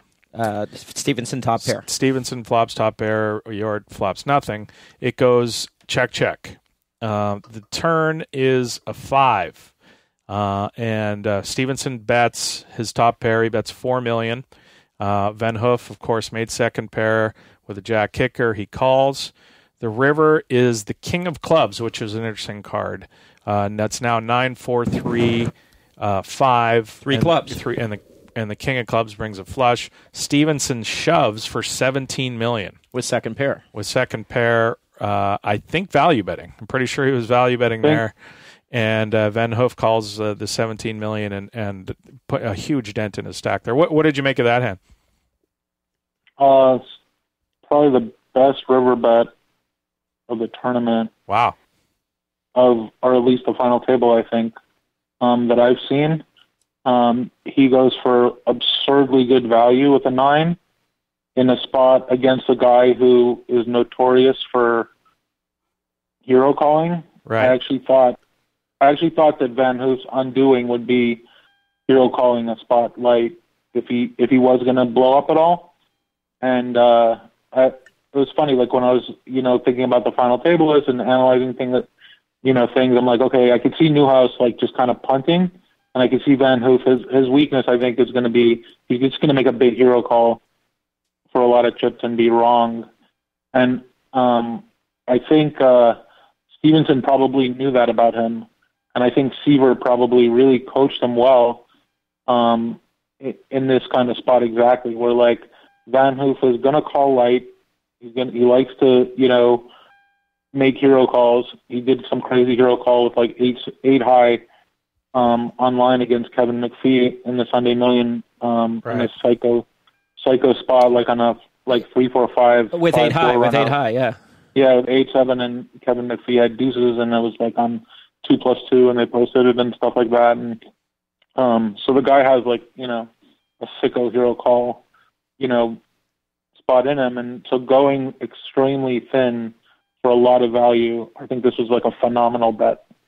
And crying call is probably the wrong word. I think it is hero call gone wrong there. He bet 17-1 into a $14 million chip pot. So I don't know that it's really I don't want to call here, but I have to. It's a hero call. The interesting thing that I thought about the hand was it was the king of clubs in the river. So Felix is pretty confident that the king of clubs doesn't specifically help Yort at all, and when that opens him up to be able to shove for that 17 million, and maybe it looks a little strange to Yort and in convincing him in the call, because Yort's not going to check too many flush draws on the flop. He's not going to check a 9 for sure. He could theoretically have a king, but he would have to specifically have king 5 to call the turn. There's really no other. He would have had to make pair on the turn and then hit 2 pair on the river with the king. So the king of clubs specifically is this fantastic card for Felix to shove on. I thought. Did you? Yeah, that's why I think it was like really good, because I guess Yora could have like king 6, or he's open ended on the turn, king deuce. He's shown like some pretty decent aggression though, as far as like raising draws on turns even at the final table. So yeah, like, I mean, if he has, he just could have a 5 a lot there, and that's what he thinks he, called the turn with. And, it's so unlikely as a flush because he checked back flop. So it's a good card to like, also, it's like one of those cards where like, he can try to bluff rep a flush when he, let's say, Felix had whatever, like jack 6 of hearts and like led the turn open-ended and then has jack high on the river, so he's going to like try to rep a flush, so then that's why Yora's going to call, because it's like, he thinks he could be bluffing with a missed straight draw or something like that, which is why the river bet is really good. Yeah. One of the things that got tweeted a lot on that hand, 2 or 3 people said you could tell it was 2 PLO players playing in that hand. I don't know what they meant by it, but everybody was saying that the way that hand went down, you could tell that they were both PLO players, and I'm still trying to figure out what they meant by that. But I thought that was interesting that more than one person tweeted that with respect to that specific hand. I guess they're just thinking about all the draws and the different misses and all that kind of stuff. Perhaps. So I mean, really the first real big mistake from Van Yort in that or from Van Hoof in that situation. Yeah, and then 4 hands later they get involved again. The blinds are 600, 1.2 still. Stevenson limps in the small blind with 9-6 off, button folded. Van Hoof in the big blind raises to 3 million with the ace-8 of spades, and Felix calls. And before we go too much farther with this hand, Matt, I didn't like that 9-6 limp call. Yeah, I don't like it either. You're out of position. Your hand is, pretty terrible. I don't mind a raise from Felix, but then once Yort raises, I think it's just a fold. Yeah, so Felix calls, as I said. The flop is 7-5-3 rainbow with 1 spade. Felix bets 4.3 million. Yort calls, which Felix has the up Felix and down has a double gutter, obviously, and he can rep that range of in that flop pretty easily. But what did you think of the lead out there? Did you like it? Yeah, I mean, is he leading, getting it in? I think, like, if he thinks, Van Hoof has, like, just, like, big cards, I think it's good because, he could limp call, even hands like, 7-5 suited type things. So it could have hit him, pretty good. And, I think the lead is fine, actually. And lead just get it in if Yort raises there on the flop? I mean, yeah, I think you have to get it in because, you figure, you got 8 outs, just for straight. And then, maybe like if Yort has like pocket 8s, your 9 might be an out, So. Yeah. Stevenson bets 4.3. Yort calls. The turn is the 4 of spades. Dream card for Felix. He makes the straight with the nut straight redraw. But Yort also picks up a backdoor spade draw. He picks up the flush draw. Plus, obviously, a gutter to the 8 high straight. Stevenson now leads for $8.5 million. And Yort tank huge calls. Tank. Yeah, huge it was tank a big there. tank call, but he's got a gutter and a flush draw, and this could be pretty big moment at the final table. I wonder about obviously you're not going to make a flush very often, but it's a big chance to pick up to bust a guy, I guess. Right, Matt? I think Stevenson might have been ahead by this point. Might have what? Might have been more ahead chips. in chips. Oh, okay, yeah. well, then double up. I yeah. mean, it's going to be a huge pot if he hits the spade. How many chips did Yort have? It's a good question. I don't know how deep they were. I didn't write down how deep they were in that hand, but I think they're fairly deep at this point. Yeah, they're still deep, and they're pretty close. They're pretty close in stats. I think there's a bunch more behind there. Well, Yort's tanking there. He's like never folding. He's just thinking about raising in that spot is my guess. But he's floating on the flop and then picks up like a perfect turn card. He's probably just tanking to see if he should just shove. But then probably, thought better of it and, like, okay, maybe he gets paid more if he hits it even on the river. So yeah, I think I'm sure his tank was just like whether or not to raise. He calls the 4 hearts, pairs the board. Stevenson bets 15.5 and Yort folds. I didn't love the sizing in the river. Obviously, you're still, you're trying to get value out of the hand. Maybe he thinks because Yort tank called in the turn that he's calling with aces or something like that, and maybe he'll call. Maybe the 4 he'll be like, well, I just beat 5-7 if I have aces, that kind of thing. But if you check, you can pick off a bluff there, right? Yeah, I don't know how often Yort's going to turn his hand into a bluff. That's maybe. He's got a bit of showdown value if Felix has some sort of weird bluff that he'd made. I don't know that Yort's ever going to. It's just too hard of a board to bluff on, I think. I mean, I just kind of like, instead he bet 8.5 in the turn, I kind of like maybe 9 or 10 instead of 15.5 on the river, I guess. Yeah, it's not, I guess, okay, 7-5-3-4-4. I mean,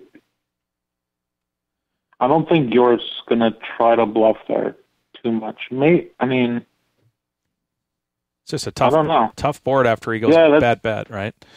It's kind of interesting. Yeah, it's sort of like, I don't know if he checks, if he's gonna take a stab. I mean, I think he's never gonna value bet hands though, like like an overpair or something like that. I don't think, given that there's 4 to a straight. Interesting. I don't know. Yeah. Kind of an interesting spot, I guess, of what do you do in this river if you're Felix, like how much to bet or if you should check. Yeah, it's like an interesting spot. And after that hand, I mean, it really looked like frustration was kind of setting in, and Van Hoof was almost resigned that this, kind of wasn't his day because, the next hand to really discuss is his demise, where he made the decision to, to 4-bet shove the button with ace-5 of hearts for 29 big blinds, $46.2 million into Martin Jacobson, who literally snap called. Well, that was the great thing. With the ace-10. Jacobson, when he 3-bet, sure as heck had a plan. He had a plan, and that was the interesting part of the hand for me. On the button, Yort raises to 3.6. The blinds are 1.6, so he makes it 3.6. Jacobson re-raises to 9.2. A pretty big 3-bet there. And then Van Hoof shoves after the 9.2 raise for $46 million. And, Jacobson snap called, which was, But nice to see somebody 3-betting in with that a plan, spot saying, listen, I'm 3-betting knowing what I'm going to do if he happens to shove, because we've seen a lot of times guys get into that spot and then they think, now what do I do? And he had fully thought the whole thing through. Yeah. Matt, what did you make of that 3-bet shove call? Yeah, I mean, Martin, he's a very experienced player. He's not 3-bet folding hands that have good value. So he, like you said, he had a, 3-bet calling, so why waste time? Talk yourself into a fold? No. Just make it 9.2 and call off a shove. And, if he's got me beat, I have 3 outs probably. So, I think Jorrit's shove is really bad. I think, he's got 20, still more than 25 bigs if he folds. Yeah. And Martin's sizing was he should know that Martin isn't probably ever 3-bet folding that much, especially value hands. I don't know. I just think he should probably fold there.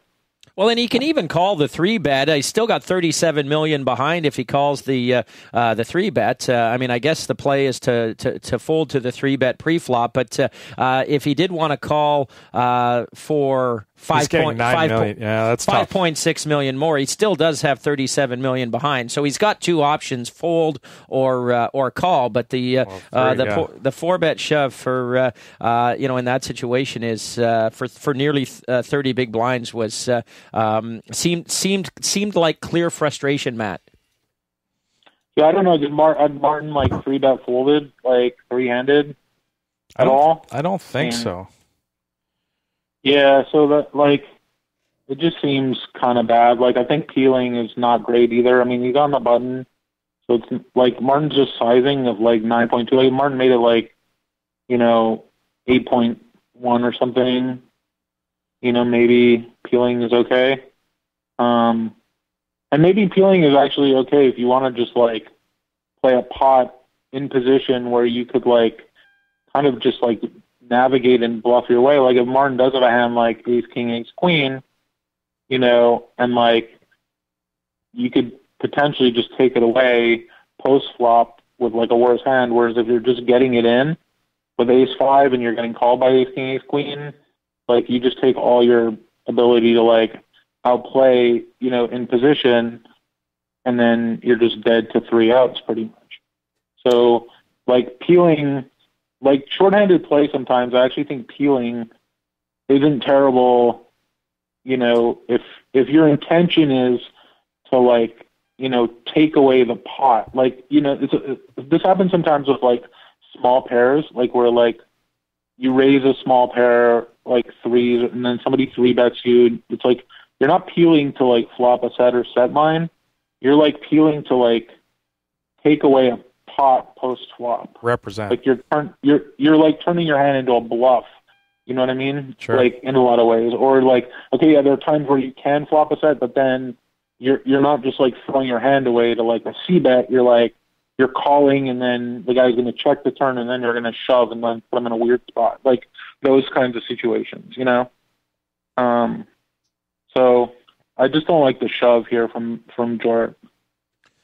So that left us heads up with Jacobson with all the chips, with all the experience, and with all the no-limit hold'em skill. And at that point, it sort of seemed to be a foregone conclusion, and and it did end up that way with Stevenson got it up to $62 million, and then Jacobson would have had about 140. So, not totally dead for sure, but like you said, Felix is up against a heck of a tournament player. He's a huge dog for sure. And when Van Hoof is eliminated, it continues a string of where only one of the 7 chip leaders in the November 9 era has gone on to win the main event. Jonathan Duhamel is still the only chip leader that has ever won it. Jacobson started at 8th in chips. I think that is the smallest stack in the November 9 era to ever pull off the title. But there's been a number of chip leaders. Many have finished second. Jesse Sylvia, Darvin Moon, and there was one other who finished second. But most of them, finished third or worse. I guess what I'd say there is obviously we're dealing with a small sample size and seven main event final tables, and I would expect maybe the chip leader to win 2 of 7, or maybe a little more, 2.2 of 7, or something like that. So I don't think we're, completely crazy.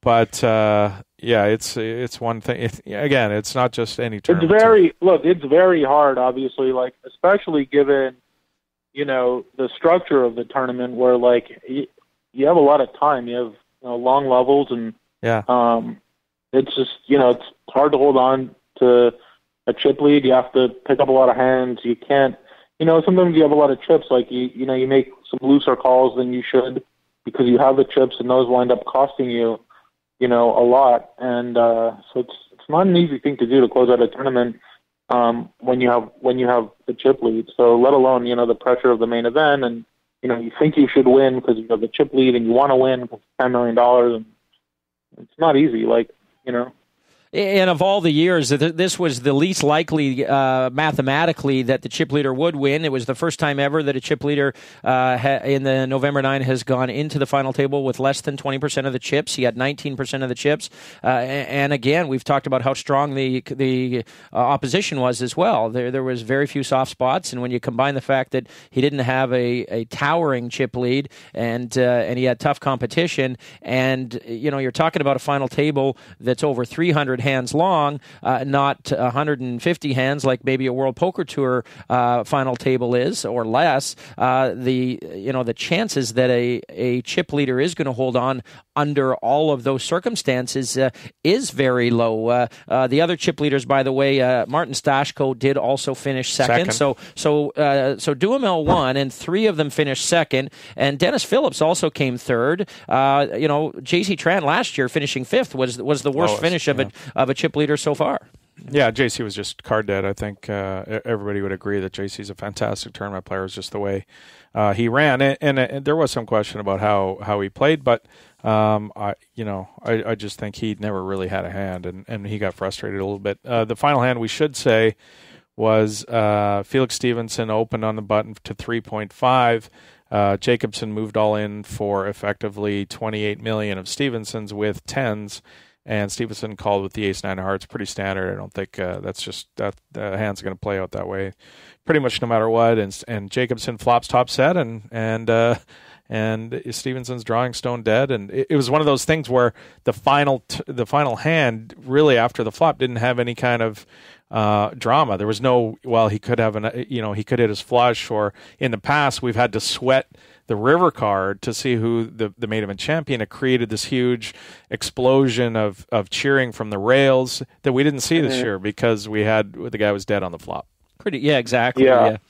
A couple of numbers from this victory. It's the second time in November 9 era that a day one chip leader has gone on to win the tournament. Joe Cata and Ben Lamb were both day one chip leaders. Right. Ben Lamb made the final table and the final 3, but didn't win. Joe Cata, of course, did go on to victory. Martin Jacobson, impressively now, we've had 2 day one chip leaders that have gone on to victory. A stat that neither of you two will like. The average age in the main event is 40 years old. 39.3 is the average age of people who have $10,000 to buy into this tournament. The average age at the final table is 28 years old. The average age of our winners in the November 9 era, first to all 7, every one of them have been in their 20s, and the average age is somewhere around 23 or 24 years old. So is that a fluke, Matt, do you think? Is this small sample size, or is this telling? No, it's not. I don't think it's a fluke. I think it's like a measure of stamina. And I think that's a huge component. And, the older you get, the harder it is to sit there longer and longer. And, I think the winners, there's a reason the winners are all in their early 20s. They're very good players. They've played a lot of hands online and even live, some of them, like Martin. And they have, they just have the stamina. It's just, they can focus for, you make one blunder, one brain fart, it can cost you a whole tournament. And, I see old guys just like blow up constantly in tournaments. And, it's definitely a challenge to really grind it out. I don't recall how old Bruno was, but Van Hoof was 31 and Sindelar was 30, and I think they were the oldest too. Yeah. But Bruno was right in that range. Luis Velador almost made the final table. That's true. He was definitely an older gentleman. I think he was a case of somebody who kind of blew up a little bit there. Yeah. his final hand, he shoved fours in a spot that I just thought was pretty terrible on the bubble, and might have been a function of just impatience, tilt from losing that ace king to aces, and it happens. One of the tweets Jacobson put out after, or was it before or after? I can't remember. He said, luck is preparation meets preparedness, that saying. And this is a guy, it's so true. And I don't know if he was, trying to rub it in on other people who didn't prepare like he did, but like we were talking about before, 500 hours of preparation is pretty serious. The man was focused. He really, you could say again that we talked about earlier, he ran good in spots, but man, he played fantastic poker, and it was fun to watch. I think we've had the final table that was the most entertaining for a professional poker player to watch, to watch guys play really well. Yeah, he played phenomenal. He was super patient, disciplined. Obviously, luck is, whatever preparation, whatever the quote was, but an opportunity, but it's also, shoving and not getting called, or waking up with aces against King Jack when he floats you and turning a king. There's no recipe for run good. Sometimes it's just sometimes it is what it is, and it comes in many forms. Run good, not just picking up big hands. It's like avoiding coolers, and all these things so. But he made the most of every opportunity, really. Yeah, he played terrific. He just played super solid. I didn't see any mistakes. I thought his patience was good. Picked his spots perfectly. Just played very disciplined. Part of the recipe for Martin Jacobson was a controversial nootropic pill that he had a gigantic patch for called Siltep. I thought it was Clit-Ep for a while. That would be way better. Didn't you? Didn't the first time you look at it? I was like, that. What? He's got clit on his shirt? I would buy that. So this Siltep is chemically induced long-term potentiation, which I didn't know was a thing. I didn't know that I was trying to achieve potentiation, but it's a combination of memory, learning, creativity, and focus. It's basically a smart pill. It's bullshit, is what you're saying. I don't know. No, it is, for sure. Okay. Clearly. It's a pill that makes you smarter and makes you more creative and helps you learn and helps your memory and helps you win the World Series of Poker main event. Whether you think this is a complete load of BS or not, of course it is. They sold some product. Oh yeah, they got their money's worth. I guarantee. Well, their name alone. Forget the clit part, but it's catchy. That's what you know. It's very catchy. But the point is that they put a patch on a guy who, in a mind sport, won $10 million. They got value for that sponsorship. Absolutely. They must have paid $10,000 or something. I don't know what they paid, but it was a damn big patch. That's what I was just about to say. I've seen patches in the past where it was hard to read. You had to really concentrate to try and make out what it was. The font was in the same color as the guy's shirt, or it was too small, or it was in his arm or something. That thing was, and the other one was that Van Hoof had on was the Reg Charities. These are players supporting Raising for Effective Giving. This is the big nonprofit that was started by Phil Grusom and Igor Kurganov, and I think Liv Burry's involved somehow. And 2% of your gross winnings. Yeah. Anybody that wears that patch is giving 2% of their gross winnings of all their poker tournaments. And the way those Germans have run, that's a fair amount of dough. Yeah, that's great. I was happy to see that was.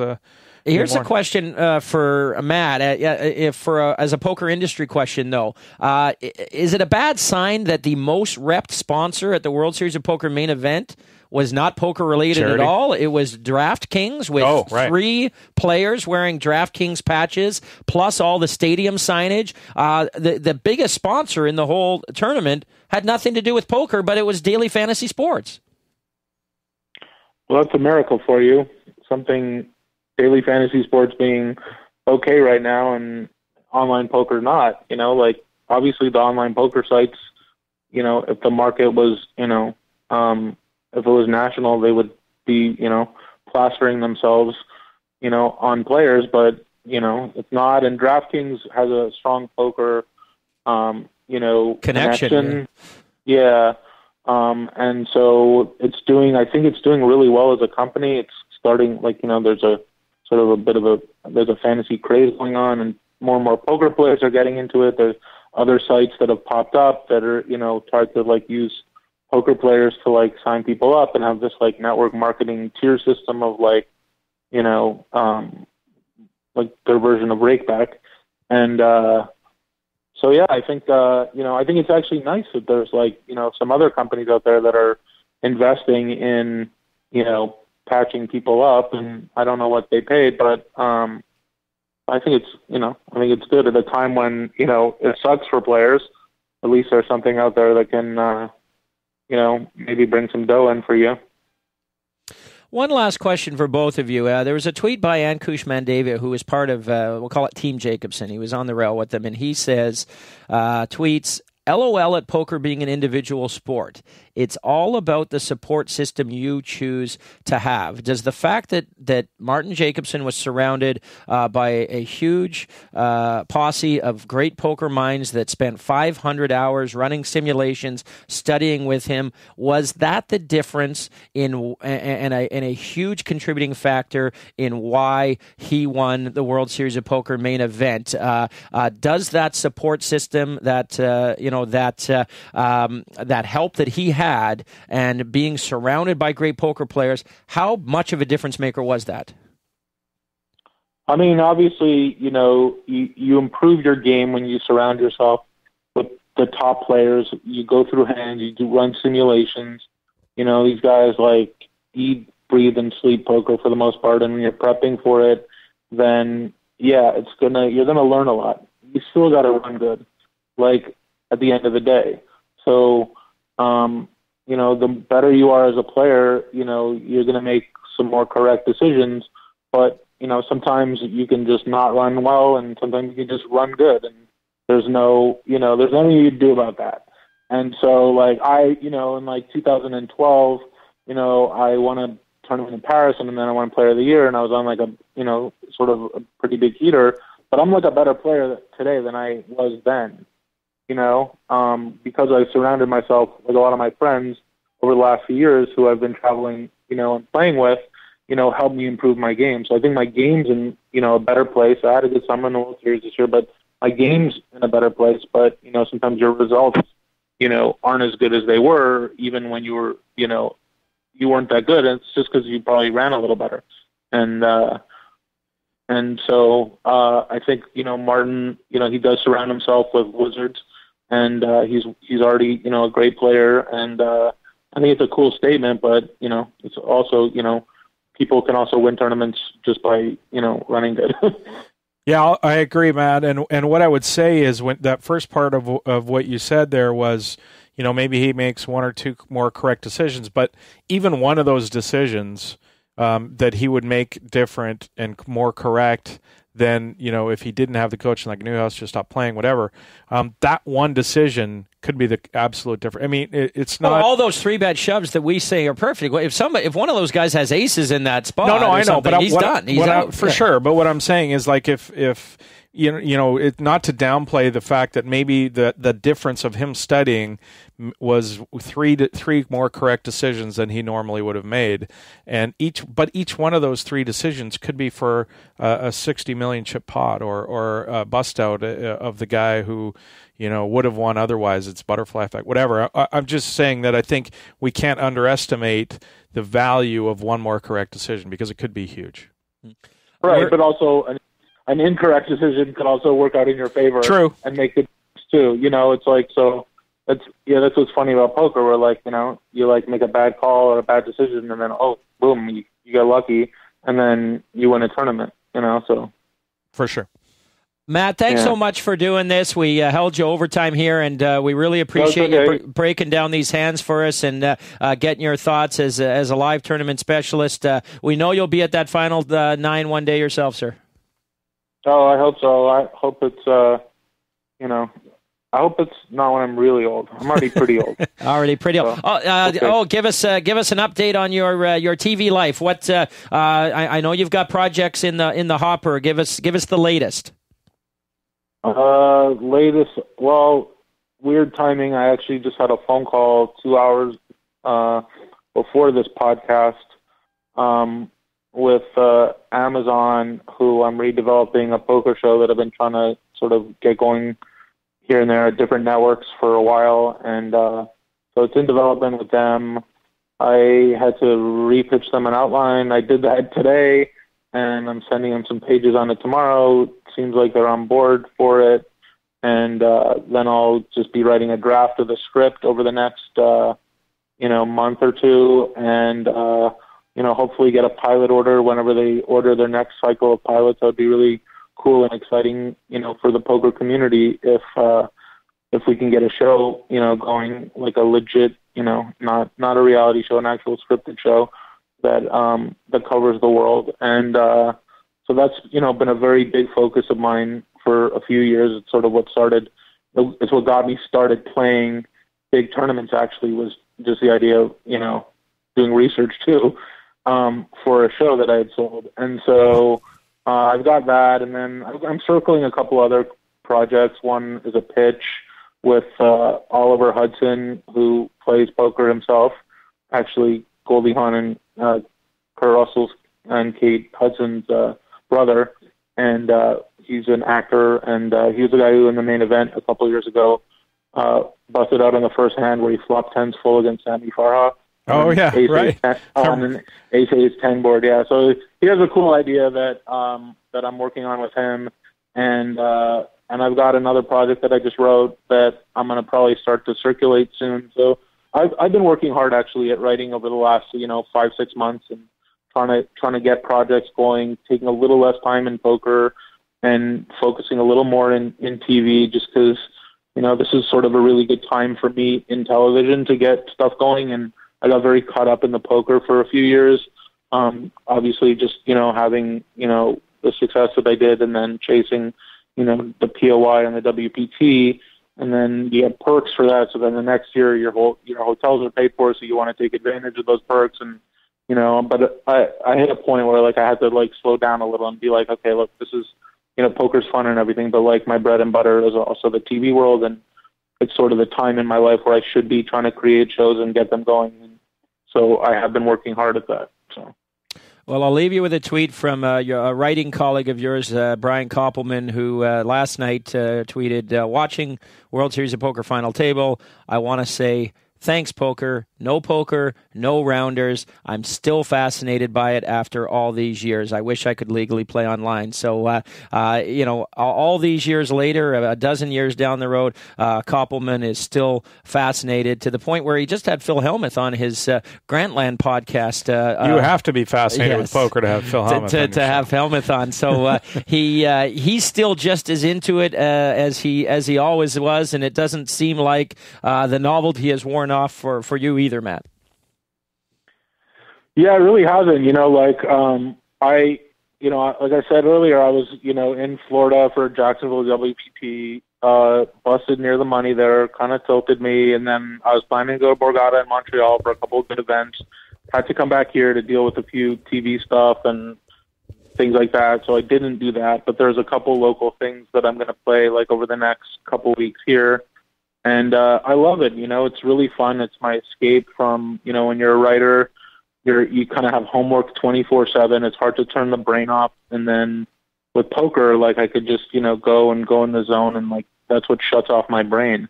And it works it in a different way too, which I really like. And so, I'm not burnt out on poker. I'm a little tired of some of the travel.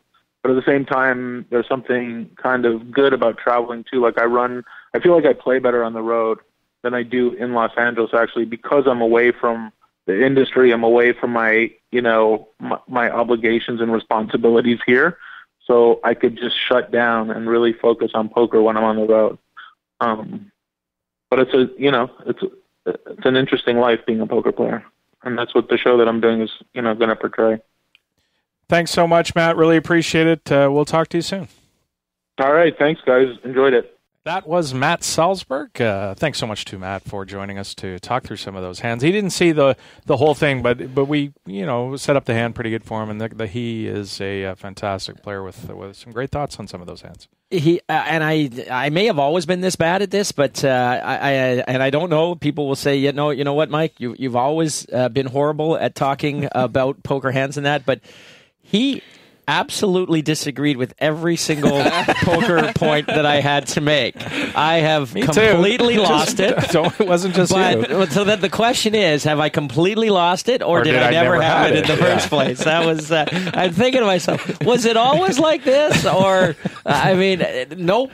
I liked it when you said something and he's like, "That's bad thinking." Oh, good. The way Mike set it up with, "Look, I'm an amateur, and this is the way I'm thinking." Yeah. He was instructional about it. Exactly. Yeah. It was a T-ball that he hit out of the park. But remember, Sesame Street had those two monsters that were connected together, and it was nope. That's what I felt like. Yep. But there was cow. Adam did one of his own pet peeves too. You said he raised to $4.5 million. Did I really? Yeah. No, I hate that. That's a helmet. That's a helmet right there. Yeah. Speaking of helmet, what did you make of him on the break? Yeah, so weird. Like the whole look. There's a man. I enjoyed it. I got to say, I enjoyed it. I can't comment on anybody's lettuce. I am not in a position. It was bad hair to make comments. Yeah. But there are certain men who should be allowed to wear hats at all times. Oh yeah. Phil Hellmuth, he despite that he is of bedhead thing going on. That was really like they have makeup people who say, Phil, let me do your hair. Put it this way. Daniel had better hair than him. Yes. Yeah. Wow. That's funny. That's not easy to do. Yes. I think if you saw him without a hat all the time, then it would look be normal. Weird. But he's so used to the PH hat. Did you guys see the thread that just popped up in NBG about Phil? He was just on an. Oh yeah, we were talking about the Brian Koppelman's podcast. Yeah. We'll get to that for sure because Dan Coleman, who had a reply in there, we'll save that for because it's kind of World Series related, but not really World Series related because it's one drop related. But that was so we have a champion. In the past, we've had the champion a lot of the times on the show. But he had they had a thing called Media Day today. They had Media Day today. I guess he was meeting with guys all day, and Lance Bradley was nice enough to try and set us up and Seth Plansky. But apparently he's flying out early, and he had some plans for tonight, so we didn't. We're by the time 9 tonight. o'clock rolled around, I mean, in the movie business, they call it a junket, where you sit there in a room with the poster for your new movie that's out, and 400 reporters come in, ask the same questions that you have to answer over and over and over again. So had we actually got him on at 9 o'clock at night, I know we probably would ask a few questions that others hadn't been asked, about the clit, but in general, I don't know that he would have been interviewed out. The way that they set it out, he would have been interviewed out. But you should still effort to get him on. We'll try and get him on, because he's awesome. I think he's well spoken. I think he's going to be a great champion. He played flawlessly. And I truly believe him when he says that the bracelet means more than the money. He's one of the first guys that I actually believe that. You're buying it? I'm not buying it. I buy that. Okay. He doesn't seem like a big money kind of a guy. Yeah. He's playing super high rollers trying to win them. Yeah, come on. Yeah. Poker players are about money, aren't they? I don't know. Maybe. A few anecdotes that I don't know if people know. Felix Stevenson, the only reason he was even this is great. it was the only tournament he played at the World Series. He's played 2 tournaments in his life. Jorrit, by the way, flew in 3 days before. A lot of the guys. This was it. This was the only tournament they played. So I think Felix's entire World Series of Poker history is playing the main event twice, and that's it. This being the second time. It's a good ROI. And the only reason he even was there was because he made a 1K bet on Holland at 60-1 to win the World Cup. I read that, and I was wondering how did he get 60-1? How did he get 61 and then finish? I don't understand. It must have been finishing exactly second. Yeah, that's the only way it makes sense. Isn't that strange? Yeah, that's no. Argentina finished second. Yeah, they won. No, Germany won. Oh yeah, sorry, Germany won, but they lost. Argentina. They lost in the semis. It must have been finish. They won the third place game, right? So it must have been exactly third at 60-1. Yeah. So there we go. And so he used that money that he won to. He was on vacation. And what do you do as a PLO online cash game player when you're on vacation? You play a No Limit Hold'em live tournament because it's literally a vacation. You don't care. True. Yeah. This is a holiday for me. Yeah. I have no expectations. I'm not going to do anything. And then 8 days later, he's at the final table. So that was pretty cool. The guys who did the prep this year got the rewards. The guys who openly came out and admitted they didn't do the prep crash and burned. Is that being results oriented, or do you think that this is going to that there aren't going to be too many people? Bruno Politano was the only guy who played in Australia at the World Series of Poker APAC, and a bunch of guys like Newhouse, as we talked about, didn't even play at all, and man, did it hurt them. I agree. I don't think it's a small sample size. Well, clearly it could be, but I would, if I had to bet, I would say that preparedness is big. You're playing a lot of hands, and they're playing shallow, so it's not. They're playing fairly deep, so it's not huge shove-ins. Although Martin obviously got away with them, but there's a lot of spots where if you've practiced this spot a bunch of times, you're going to be better for it. I just feel like I will always feel like people who prepare for this final table are much better off than somebody who doesn't play a hand for 4 months. And Bruno was too busy with his store. Sell bags, purses, bells, shoes. We need to cut the shoes out. That's the best part. The drop is just the shoes. No kidding. That was Bruno. Yeah. That was Bruno. Yeah.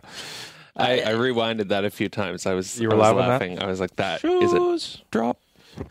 You think back to 06 and 07 where our champions were Jamie Gold and Jerry Yang, and you think of plopping them into this week's final table with their super aggro and their talking and their, I just wonder how their play, their act, and everything, how that would have gone over at this final. How would those two have fared at this final table?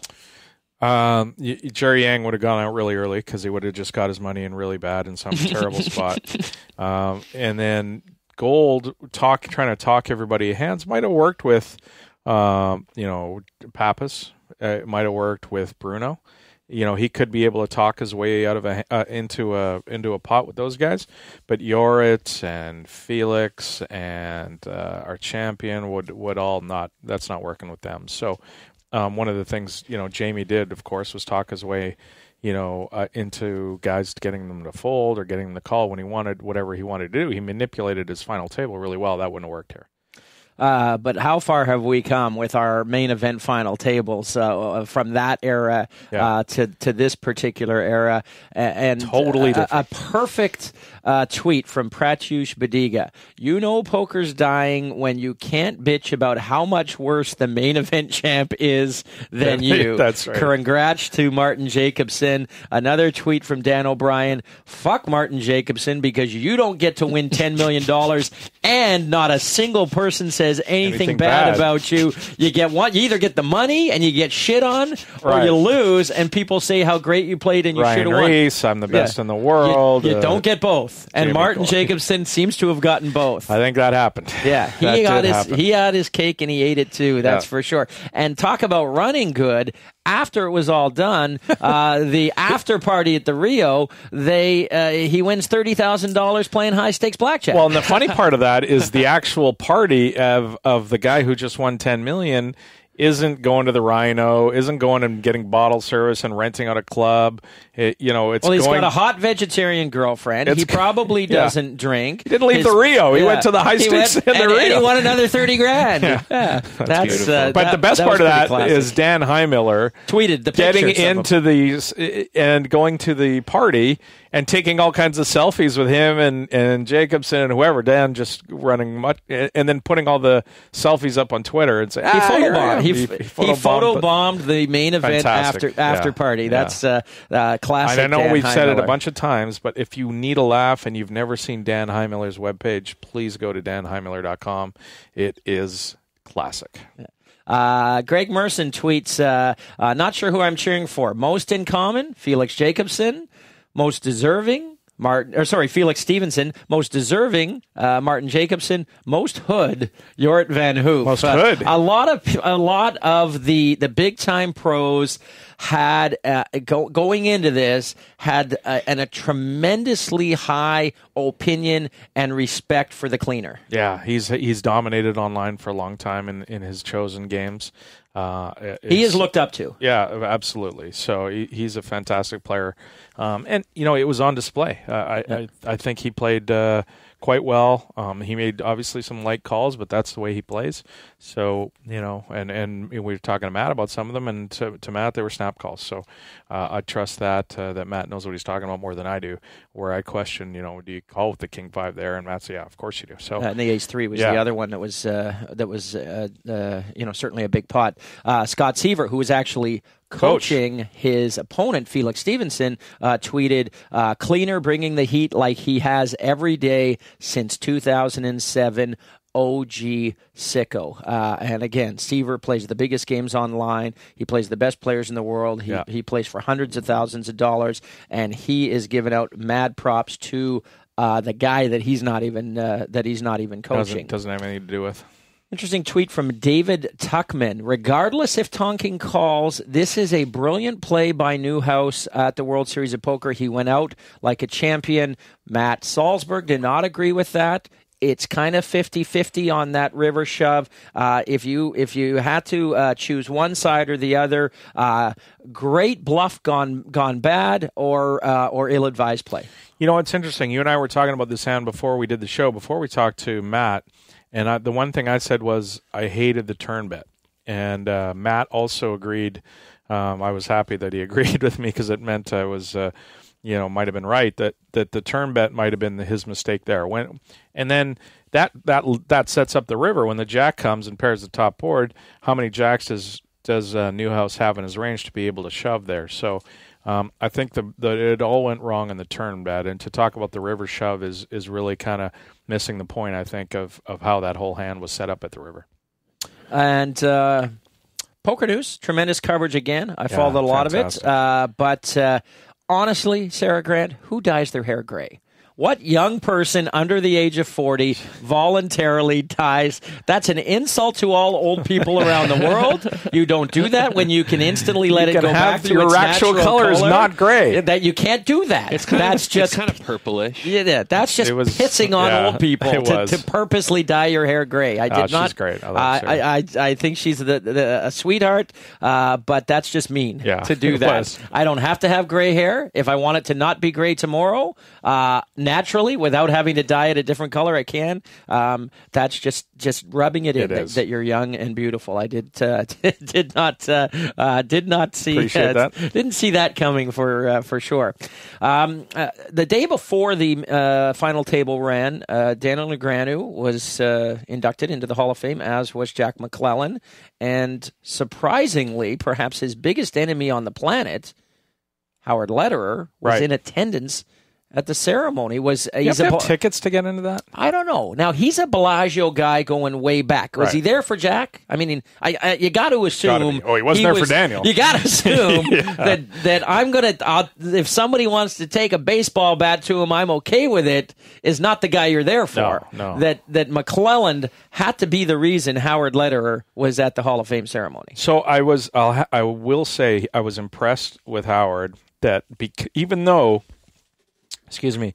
It was Daniel it was also being inducted into the Hall of Fame. Clearly, he's friends with Jack McClelland, and he went there anyway and to respect his friend. To respect his friend, even though he has this issue with Daniel, and Daniel has an issue with him. I don't think Howard's the kind of guy that would go there just to piss off Daniel. So he was literally there, going, supporting. And he knew he was going to get shit on for going. Knew he was going to get cameras and take it. But, I don't feel any sympathy for him for that. No. He deserves all of that. Yeah. And he was also seen, playing in Bobby's room or sneaking in the back door to Bobby's room or something as well. But, I think if you're Howard, you probably should be staying out of places where there's cameras as far, like the Induction Hall of Fame thing. I don't think it was a good decision by him to make it, but I understand why he did. I have an idea, and I don't know if it's good or bad, and regarding the broadcast for the World Series of Poker.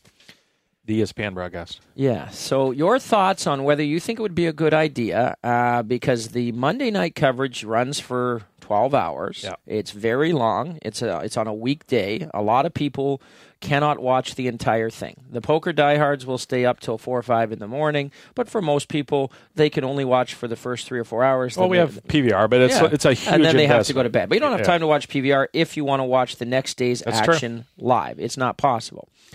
My thought is, and I know it would not be something that you could do with Lon and Norm, perhaps, they're sleeping. because they have to sleep at some point in time. But what do you think about maybe starting the final table, the final 3 at, say, 7 p.m.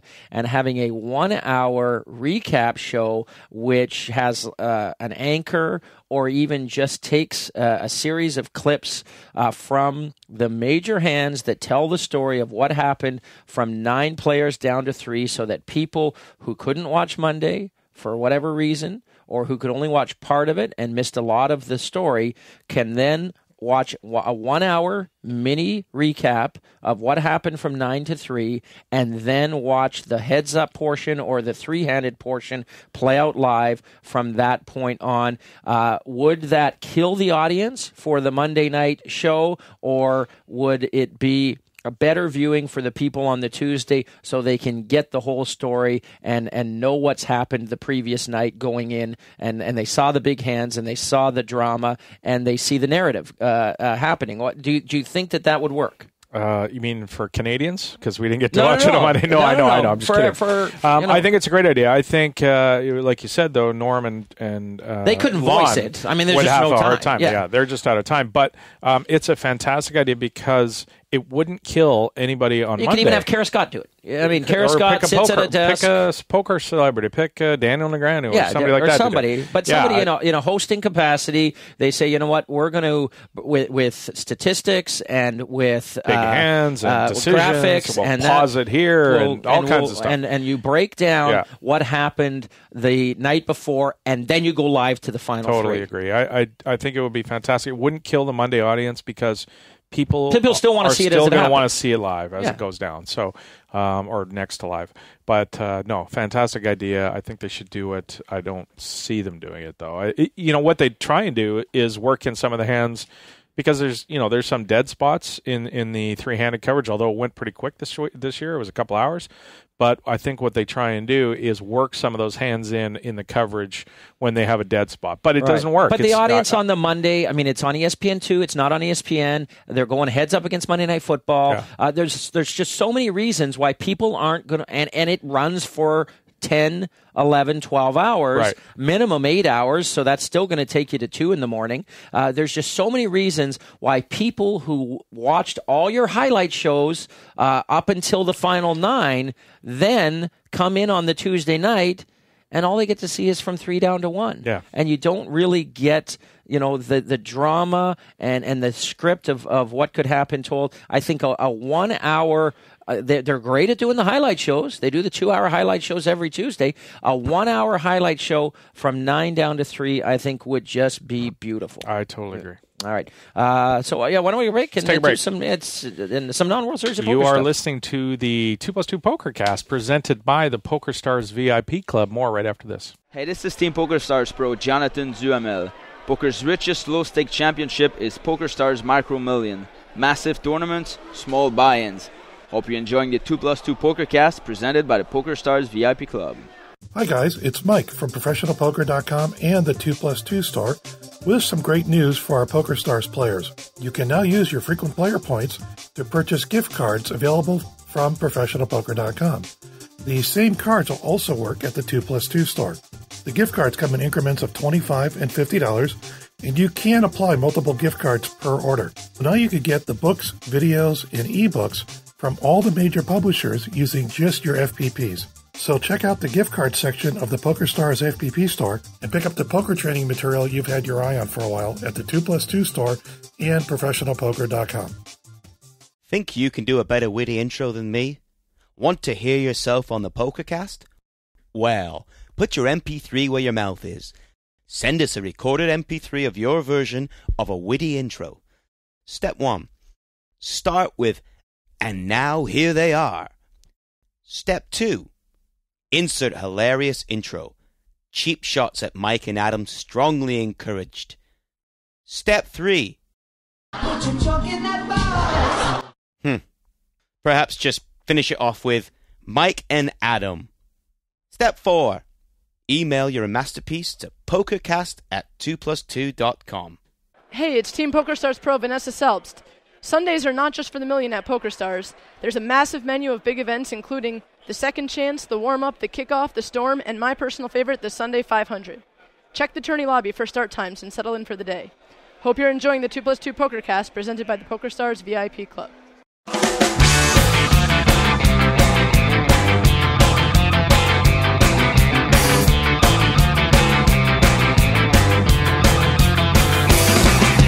Crime epidemic, never going down. Unsympathetic, put you in the ground. Systematic, survival in the town. Only if you let it, gonna drag you down. Evil's my friend. Evil's my friend again. Evil's my friend. Evil's my friend again. Yeah! If you wanna go and get her, you better stand and fight. Well, you're never gonna let her take away your right. And the bad ones forget them, right into the night. And the good ones regret them, ready to ignite. Evil's my friend. Evil's my friend again. Evil's my friend. Evil's my friend again. Welcome back to the 2plus2 Pokercast presented by the Pokerstars VIP Club. That is our recap of the final table of November 9 of the main event of the World Series, won by Martin Jacobson. Idiot from Northern Europe. Him too. Jacobson. Oh, I'm glad you played that. What are we calling these? Drops? These are drops. Okay. I'm glad you played that drop because there was some criticism that the inside joke that is idiots of Northern Europe for people Offensive? who... for people who know what that joke is, with the whole Phil Hellmuth rant, not everybody sits on YouTube rewatching old Phil Hellmuth episodes of the YouTube. Not everybody watching it knows that Phil Hellmuth called them. They were just kept referencing idiots from Northern Europe for about 2 or 3 hours before they finally explained to people that, by the way, this is referencing, this and then clip. they showed the clip of it at that point in time. They either needed to show that clip early on in the broadcast if they were going to start dropping it. But the question is it offensive to start calling them idiots from Northern Europe when half the audience doesn't know that you're not actually calling them idiots in Northern Europe?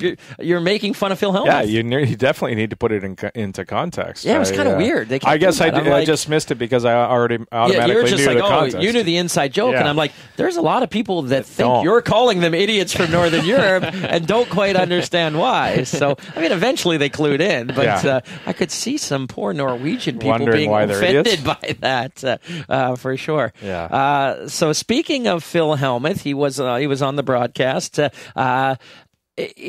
Slightly unrelated, other than the fact that that it came out on the same day as the Final Nine, was this interview on Brian Koppelman. We talked about him before the break. Of course. It's called a podcast. It's called The Moment. It's on Grantland, a very popular website, and it's a weekly interview show. It's not a poker show, despite the fact that Brian Koppelman's written a couple poker movies and is working on a Rounders sequel. But Phil Hellmuth happened to be the guest. And on 2plus2, a thread was started that summarized some of the different things Hellmuth was talking about, and it was the typical stuff. I haven't cheated on my wife. He said that again? Yeah. Absolutely. Of course he said it again. Absolutely. And he's had opportunities. He's had opportunities. Girls are just throwing themselves at Phil Hellmuth. Is he at the point now where he's said this too many times for it to be true? Yes. Really, like Doth protest. Is that what it is? Yeah, you're the Doth protest. Yeah. But a lot of people in the thread were saying, you know what, Phil? Phil, I don't buy it anymore. Your wife has probably cheated on you. That one was pretty good. And then, of course, he said to Koppelman he thought the Mike McDermott character was based on him. Yeah. Did he really? And, so wait, Phil was living in New York and going to the New York clubs and going to law school. This all happened. Oh my God, that's fantastic. And there was a few. How narcissistic do you have to be to think that Mike McDermott was anywhere close to you? I know that was me. What did Brian say? I hope he said no. I did not hear the whole thing. I got to listen to this thing. So it's and then there was a few other ones. And he said he has smoked weed. Yeah. Oh, way to be on the edge. There you go. So a lot of people, of course, like to hate on Phil Hellmuth and pick him apart for these kind of things. You're looking at me? I can probably be included in that camp myself. I don't hate on him. I just find him endlessly amusing. Yes. And so somebody came in and said, you guys are all a bunch of haters. If you guys hate Phil Hellmuth so much, why do you bother to listen to podcasts that he's on? Why do you pay any attention? Why do you pay any attention to him? So great. Etc. To which Dan Coleman, who's having arguably the greatest year of any single player in the history of poker, comes in under his Mr. Green 13 or Mr. Green 33 screen name, and he says, I'll tell you why people hate on Phil Hellmuth. It's embarrassing that we have to share our profession with whores like this guy.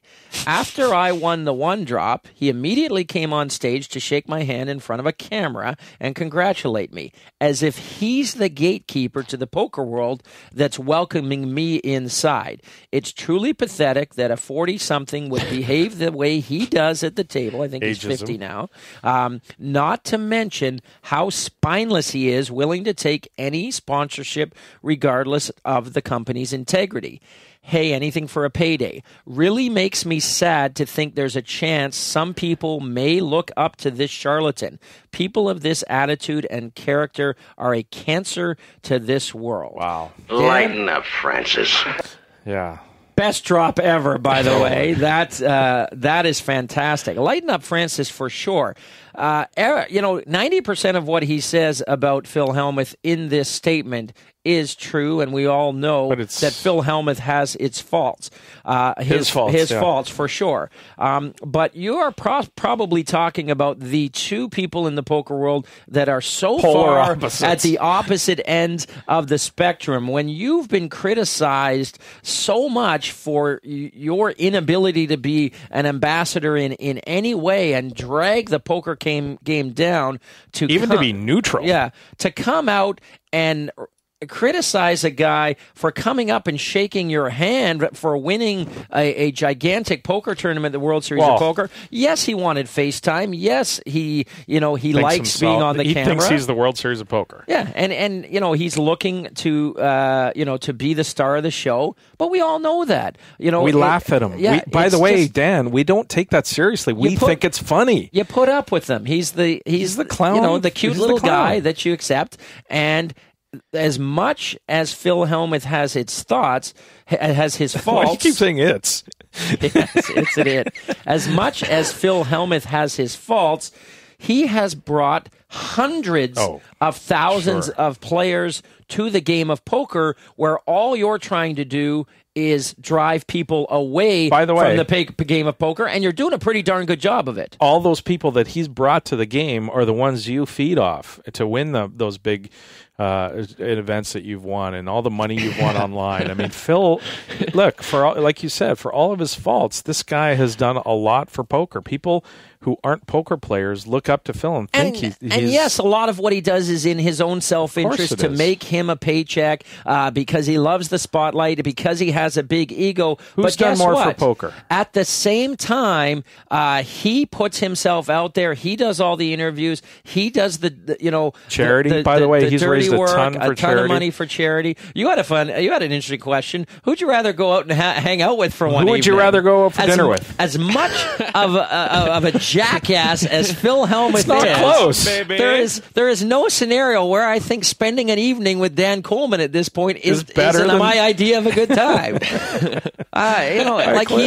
He's clearly painting himself into a corner, a very strange space as a a 90-year-old man in a 22-year-old body. It's just like strange. Chill out, Chill dude. out, yeah. Just chill out. Lighten up, Francis. Very I mean, weird. it's just weird that he would be so spiteful with the remark. We laugh. I mean, we just think it's funny. Yeah, we all recognize what it's all about. By the way, yeah, like I said, everybody in the poker world knows what he's doing, and we all laugh at him for it. He's like the jester back in medieval times, the guy with the goofy hat. That's what he is. And guess what? It's still entertainment. It's fun to watch. People laugh at the class clown. When he was on laughed in the break talking with Kara and Daniel and talking about meeting presidents and maybe that Obama will invite me. Like comedy gold. It's just hilarious that It's very funny. because do you remember a single moment from the one drop victory with Dan Coleman? No. Other than the bizarre erection he had in his pants during Until the you victory reminded me. the he won a lot of photo? money. Who wouldn't? Yeah, no kidding.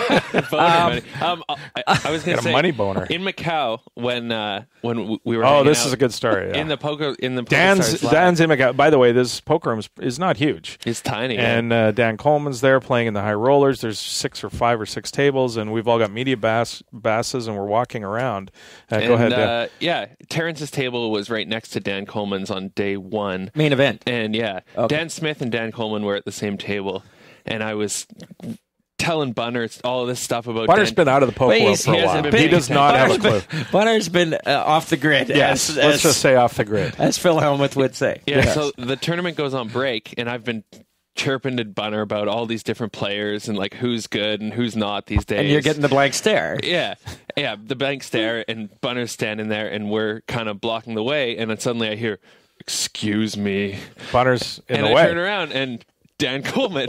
Dan Coleman can't get past Bunner. Can't Bunner's get past totally Bunner. oblivious. Bunner, takes Bunner a second to has get out of the no way. idea who he is. He's won more money than Warren Buffett this year. That's great. But also, when we were in that room with the media passes and stuff, I had a chance to talk to a few poker royalty this year. Like it was really easy to talk to John Duhamel. He's great. Greg Merson actually came up and started talking to me for no reason. And Dan Coleman was by far the most unapproachable guy. Crusty. He's just like typing on his phone or headphones in, or like on the break he would just go sit at an empty table and just like sit there and not do anything. That's the way he is. I mean, some people are like that. Whatever. I mean, if he can't be happy when he wins $25 million, how's he going to be when he loses it? Yeah, I mean, we're also, I guess, taking shots at him now. But it's just, it was bad. I didn't like what he wrote about Phil there. Right? Far be it for me to defend Phil. Phil, who never he was ever upset. tweets about anything that's written about him on 2+2, clearly reads 2+2, because when stuff gets written about him, people direct his attention to it, and he came out and acknowledged that he got bashed. He said, and he's actually playing. It's funny because tonight they were taping Poker Night in America, and Phil's on it. Oh, they were streaming the cash game. So during this cash game that he's playing in, or this, at WinStar, whatever he's doing there. Somebody told him, and he went on somehow or another went on 2+2 Reddit and tweeted, "I just got ripped apart on a fantastic poker forum 2+2. I got to admit it hurts, but I love the man I am," or something like that. Yeah. That was it. Just I didn't like the way Dan. Maybe Dan Coleman's in $25 million of makeup. That would be a lot of makeup. I don't believe that to be Maybe he's Gus. Yeah, maybe Dan Coleman is Gus. He actually Hansen. could be Gus. That's the only explanation. Archie Karras. You want an Archie Karras story? Oh, what's that drop? Twilight Zone. No, that's not Twilight Zone. That's Scully and X-Files. X-Files. X-Files. Dan Coleman is Gus Hansen. Yes. Oh, okay. Yes, I want you, now that you're back. This is fantastic timing because there's a story out there about Archie Karras. He was on the verge of going to prison for felony burglary for marking cards at in some random casino for $8,000. How the mighty has fallen. This is a guy that was up $40 million at one point in time on Las Vegas casinos. So the story goes, and now he's running small town heists, trying to mark blackjack for a couple thousand cards so he can so he can beat the blackjack games for $8,000. He gets arrested. He's facing jail time. He is not going to get prison time. He's going to get. But Archie Karras is slang name. What's his real name, Mike? It's a Greek man. Yes. He's 64 now. Please attempt his name. It's Are you stretching? William Papa Constantine. No. Billy You're going to make me try this? Yeah, absolutely. This is why I brought you back today, for the only reason why I invited you to come on the I've done a show. poker show for 10 years. I did not know that Archie Karras' name was not Archie Karras. His actual name is Anari Gyros, which I believe is Greek for donaire. That's his first name? Anari Gyros. Anari Gyros. Kara? Heroes, yeah. Anari Heroes. Anari Heroes. Kara Borniotis. Anari Heroes Karabortiotis. That's Archie Karras' name. Yes. You loser. Yeah, so true. Unbelievable. But I believe that gyros is Greek for like shawarma. It is. Well, yeah, of course it is. Yeah. By the way, Isn't that what that is? It took me like 10 minutes to find the closest shawarma place in Hong Kong to our Airbnb. I was proud of that. It's like I smell them out. I didn't use Google Map, nothing. I just kind of walked around the corner and there it was. It's just I'm attracted to them. What was I going to say? Oh, Archie. Well, yeah, it is sad, like you said. But I think back to, when we had Phil Ivey on the show last year, and you and I were talking about, wow, who's left? Like, who do we really want to interview in this show? We've pretty much interviewed everybody after we eventually got a hold of Phil Ivey, and I thought Archie Karras would be the guy. I would love to talk about that run that he went on and get some of the inside from him on exactly what went down. I know he'd never do it likely, but him and Dewey Tomko would be the two guys that that are left that I would love to interview. Okay, well, if you get Anari Gyros on, you're I'll down? be here. Okay. I will be here for that. So I understand you and Ross have a Pokerstars segment to do now. Yeah, you're not doing it now? You're done? All right. He is out. I will let you take over from here, sir. All right, sir. We've got him on the line now. We're going to bring in Matthew Hilger, head of VIP and poker promotions over at the Isle of Man at the esteemed poker author. How many titles, Matthew, over the years? 5 books? I've published 13 books. I've authored or co-authored, I think 4 of those. Poker Mindset. So my first Internet Poker Texas Mindset Hold'em. is probably the most popular. My first book was Internet Texas Hold'em. That's the one I remember. Yeah, what year was that? That came out the summer that Chris Moneymaker won the World Series. Wow, so I had pretty good timing on that. No question you July 1st, 2003. Still to this day, 4.5-star review on Amazon. As does the Poker Mindset have a 4.5-star on 61 reviews. That's, there's always the one jackass that's going to give you the 1-star review. It brings your average down. Exactly. So you have to get so many 5-star reviews to offset that 1-star review to maintain a 4.5-star review over 60. You got to have a lot of family. You got to have a lot of family. Yeah, there must be a lot of Hilgers out there, Matt. Yeah, I don't do any of that, but you guys are over in Canada, right? We are. Correct, yeah. Yeah, so the Poker Mindset, some nice guy over in Canada posted a 1-star review, and he said, on the Poker Mindset, and he said, the book's cover is horrendous. I can't stand to even start to read it. 1 star. Thanks. Why did you say you can't judge a book by its cover? This man judges a book only by its cover, story checks out. And I think over in Canada, there's only like 2 or 3 reviews, right? So not a very good consolidated. So you hate Canada. Exactly. We're blaming Canada. Blame Canada. We can ballot stuff for you to get this thing back up to 4.9 stars. We have that kind of power. Okay, I'll check it in a couple of days. Right. You guys follow through on that. Let's get into some of the PokerStars stuff. Matthew, we've got the billionth tournament. Is that right? This is the tournament, the Carnival of Tournaments. You're bringing back the Golden Sit and Goes. And I think it all culminates in a 109 buy-in event with $2 million guarantee. Is that right? Yes, Tournament 1 Billion. That'll be on, I believe it's November 30th. $100 buy-in will be giving away over $200,000 in just random prizes. So if you're going to play, make sure you get there early, because in the first 2 hours, we're just going to be like randomly throwing money on the tables, $200,000. The Golden Sit and Goes, I think it's worth noting this time, it starts on this Monday, the 17th.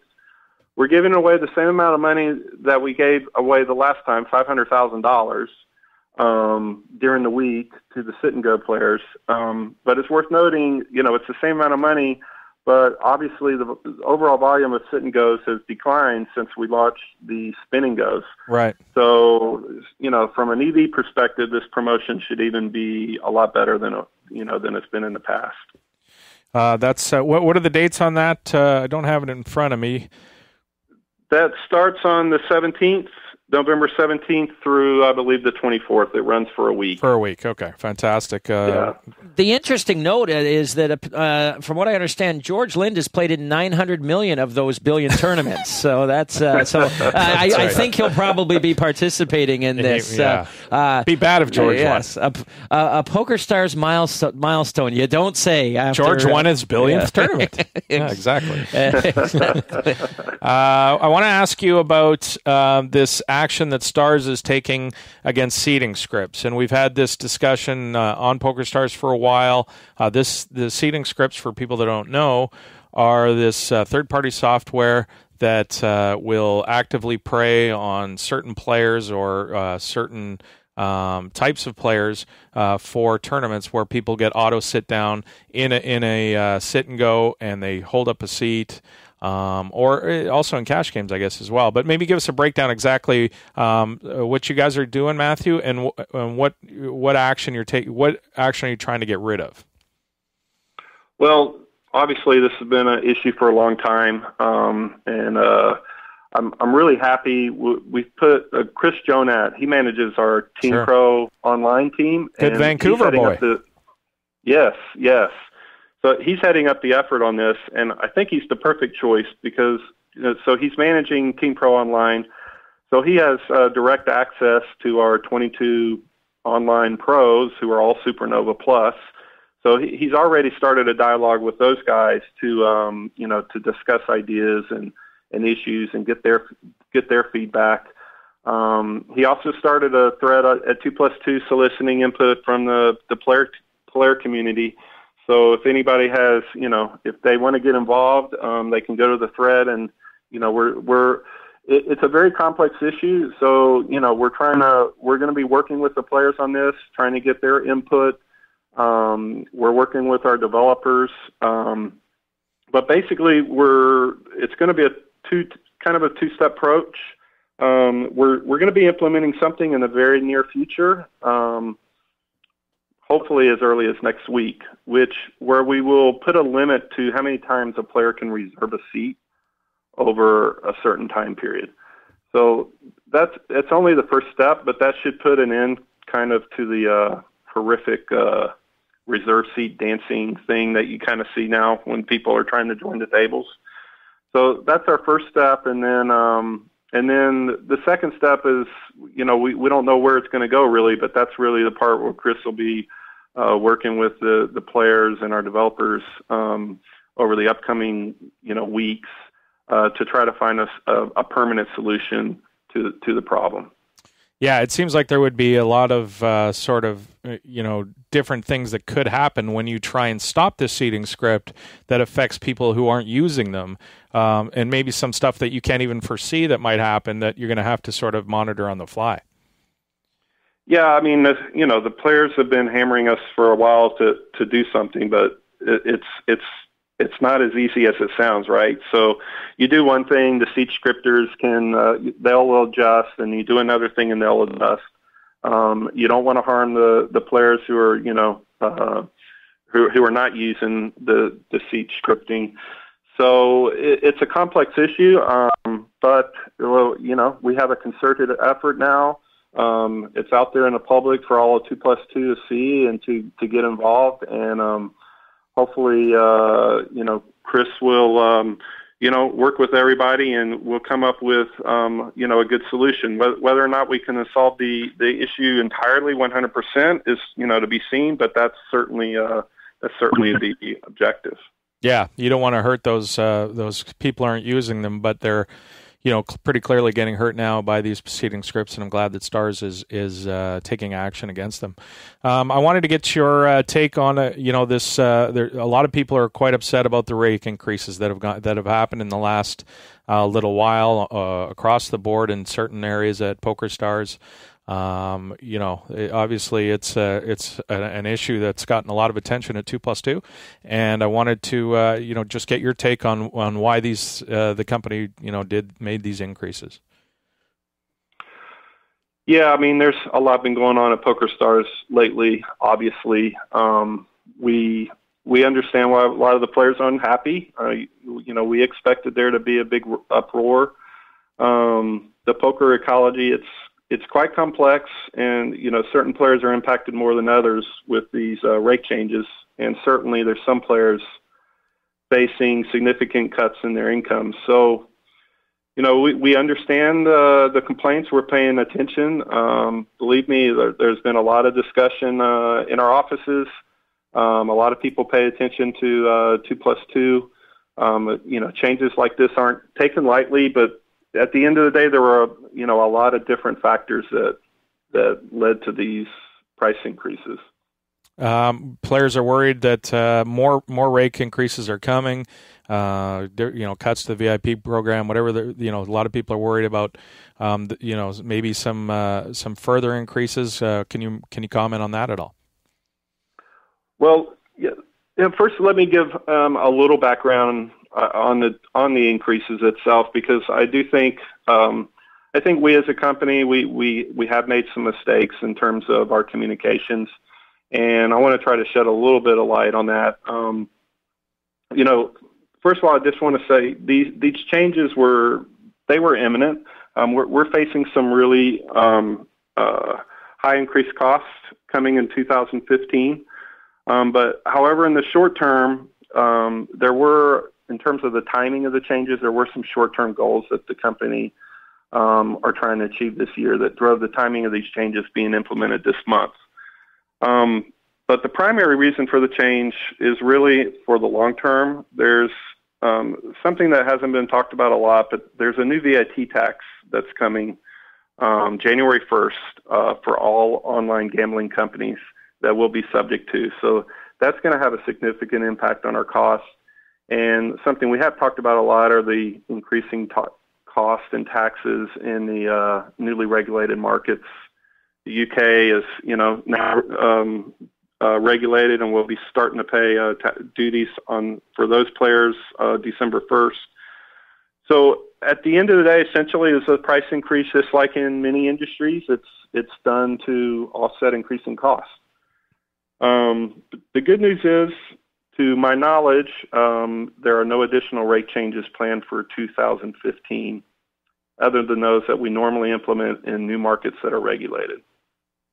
Fair enough. Thank you very much, Matthew. I know that's a difficult topic, obviously, the hot topic in the poker world, clearly, and thanks for addressing it. I really appreciate that, and we'll look forward to talking to you in the future.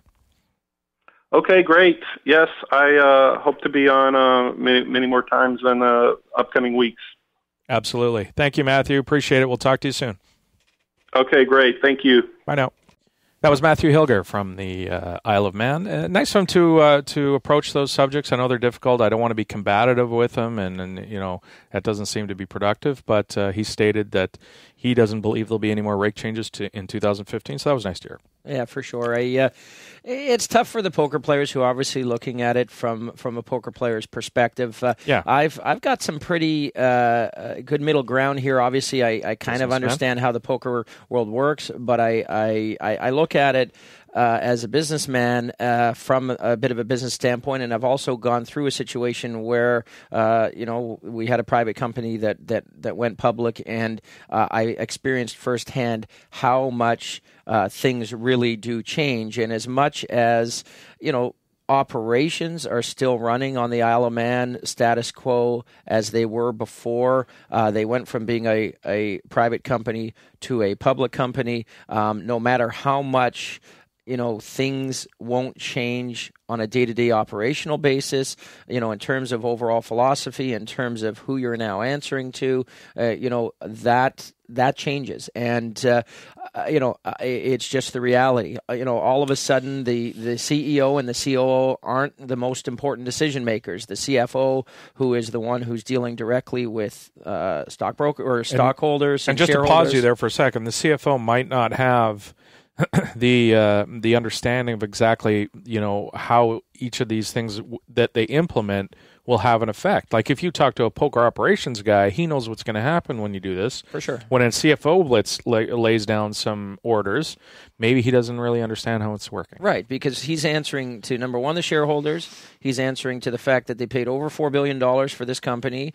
He's answering to the board of directors, and they're saying, listen, we bought a company that was making X amount of profit a year. Made $400 million last year. Yeah, exactly, and we got to recoup that expense, and we're expecting that if we purchase this, what we want to see is that, when we bought that company, that it's going to make the same amount of profit that it was making. Or more. And that's what the mandate's going to be from the shareholders. Now you add into the fact that the poker landscape has changed. The minute a public company or a public company gets into the poker world, you have to pull out of your gray markets. I think they pulled out of 25 or 30 of them, so there's barriers to entry as far as that goes, and a lot of the decisions that you make have to be made, based on the fact that you have to comply with regulation more than you ever have before. You have to be absolutely squeaky clean. Yeah. Now you add this tax into the scenario that they're talking about, and all of a sudden, things change. Now, should all of that increased expenses, lost markets, and changes in revenue, not to mention what's going on in the U.S. and the money they're spending trying to get into that market and all of that. Now, should the average Joe poker player be bearing all of the costs of that? I don't think so, and I think the poker By the way, players, we are already. When a company makes $400 million a year from, here's the thing. Pokerstars spends a lot of money to bring new players to the game. So to say they made $400 million off us as the poker professionals or people who play a lot of poker isn't really right. The reason why we can do well and why they can make a lot of money is because they go out there and spend a lot of money to bring these people in. Now, having said that, they made $400 million. For sure. Well, how much do they need to make is the question. Well, they need to make as much as they feel like they should make. It's up to us to put pressure on them to realize that there is a certain segment of the poker playing community that isn't happy with the changes, and we're going to let you know that you're going to suffer long term. And I'm speaking on behalf of people who are quite upset about this, and I am, and to some degree, and I understand it to some degree, so I'm sort of in both camps. But there is a situation where the people who don't like what has happened can say, look, if this is the way it's going to be, we're going to go somewhere else. You have the option to go somewhere else and play poker. Now, are the games going to be as good? Is there going to be as many players? That maybe not, but you're going to have to judge that for yourself. So I understand both sides is what I'm trying to say there. Yeah, for sure. And I don't know necessarily that if the Scheinbergs didn't sell the company, that everything would be going the same status quo as it was 2 years ago, 5 years ago, because the overall poker landscape is changing. There are changing laws in many countries. There are a lot of things. Pokerstars obviously had to make a commitment to keep their nose clean based on everything that has happened in their history, and is as much as people want to say that, if the Scheinbergs didn't sell it to Amaya, everything would be different. It might be a little bit different because it would be a private company instead of a public company. And, you've had a family that has certainly, I believe, been a player-first company, despite the fact that they've made a lot of profit while doing that. I still think that a lot of these tough decisions were going to be coming down the pike, whether or not they had sold or not sold. I think a lot of this stuff was coming regardless. So to pin it all on Amaya, I don't think is entirely fair. It's hard to know, right? It really is hard to know. But the minute that you get a public company involved, everything becomes. And the reality is that the poker players obviously love playing on Pokerstars. They have loyalty to Pokerstars because they Black Friday and cashing players out in the U.S. and buying full tilt and all of those things. They want to be loyal to Pokerstars because of that they've been there for the poker players all along, and it's the best software and it has the best player liquidity and all of those other reasons. So if they didn't love the site so much, they would just jump ship and go to another site. They would just bail. Now, a lot of people would say, we can't do that because of the, monopoly is not the right word, but certainly the massive market share that Maya has at this point in time, that there are no other options. But that's, one of the realities is people, really like playing on Pokerstars and they want to continue playing on Pokerstars, but it's got to be in a climate where, it's a win-win for everybody, particularly the high volume players. But it's tough when all of a sudden, the operations guys aren't necessarily the ones making the biggest decisions. The financial guys are now the ones that are making the biggest decision, and that's that really muddies the waters. Yeah, and the one thing that I was really disappointed with Pokerstars in the whole thing was their communication and the fact that, especially for the foreign exchange fee that they tacked on, both buying in and cashing out, that there was no... Now explain that to me. If is anybody grandfathered in that? No. Like I got a good chunk of money on Pokerstars, and I haven't touched it. And if I take it out in U.S. currency, I'm fine. No, you can't. Wait, you can if you have a specific e-wallet. It's in U.S. dollars right now. So is mine. Yeah, and we can take it out into a specific e-wallet. You got to deposit. It's a pretty big pain in the ass to do it. You can do it, and we will But if I have a U.S. dollars bank account and I withdraw it, no. I thought it was a currency You can't do it that way. You've got to set up a specific. If I'm reading it correct, you've got to set up a specific e-wallet that accepts the U.S. dollars. Then you've got to get that e-wallet to send you U.S. dollars. Then you can do the thing. But the point is, casual players aren't going to do that. The guy who's buying in and selling $100 back or $300, $400, he's going to pay the 2.5% both ways. And the problem for me there was that there was no communication from stars of the changes. These people had gotten used to being able to buy in for the correct currency conversion, and they might not notice if they cash out. And to sort of take advantage of that a little bit, if Pokerstars is not sending out an email to their database saying, look, we've got these new costs, and to offset these costs and to stop this behavior, we've implemented this new exchange fee. I wish they would have done that. They didn't. The rake increases are a little different animal as far as announcing that to the database. I feel like they should have done it, but I understand people who say they don't have any responsibility to explain to their entire database that they're increasing the cost of poker. I personally think they should do it because of the way they built the Pokerstars and the way they use the liquidity. But it's not like everybody didn't find out anyways. I mean the people who care found out pretty darn quickly. I guess, but I mean, it's not the people that I'm really thinking about. It's not like 2 months of increased rake went by and nobody knew and they got blindsided. Holy shit, we've been paying more rake for the last 2 months. People knew. Well, some people, but not all people didn't know. And but the people who don't know don't care. But that doesn't matter. I still think they should be told if they care or not. It's just my personal way of doing it. Oh, for sure. Now, do you think that this currency... By the way, and thank you for Matthew for addressing that. He said something about their communication. I don't remember exactly what he said, but he said their communication wasn't as good as it could be. And I thank him for that. Yeah. So the fee that they're charging on withdrawing currency, I mean, that's pretty much going to put a stop to transferring of funds. I think that that's going to have a big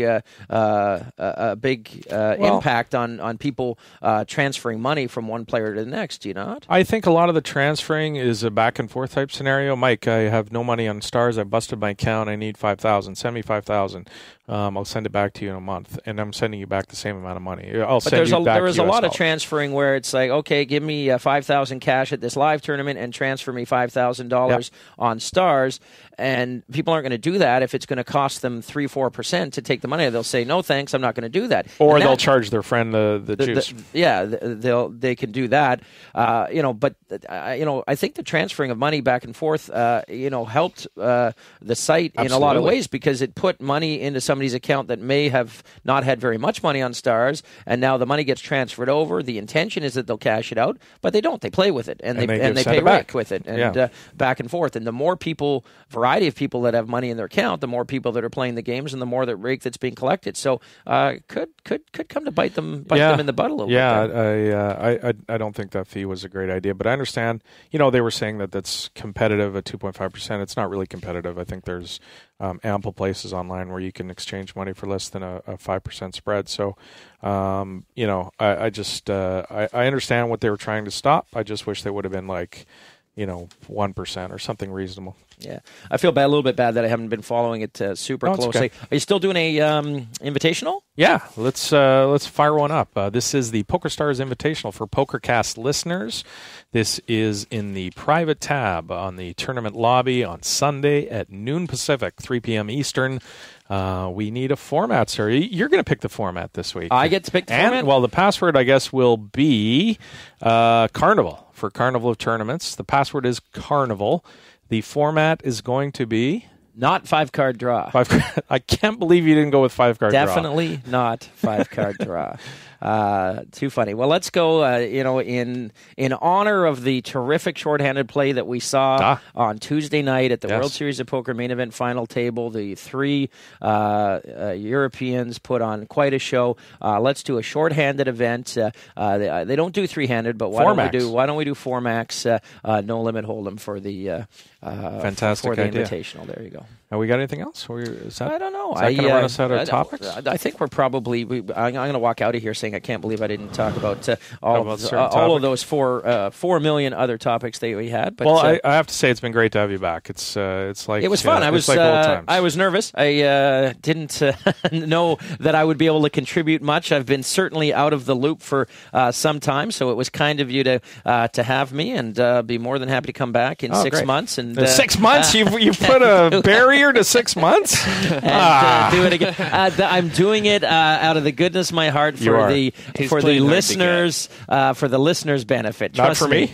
No, they need me as little as possible. When you're talking about people like Terrence Chan and Phil Galfond and some of the other incredible co-hosts that you've had over the last couple of months, I'm the last person that these people want to have to endure for a couple of hours. I'm running out of people, though. On a week. So, you should have a contest, a co-host. Yeah, that's a good idea. Co-host the show. Anybody contest. In the Vancouver area, it's very important. Anybody not named Warteen or That Pope.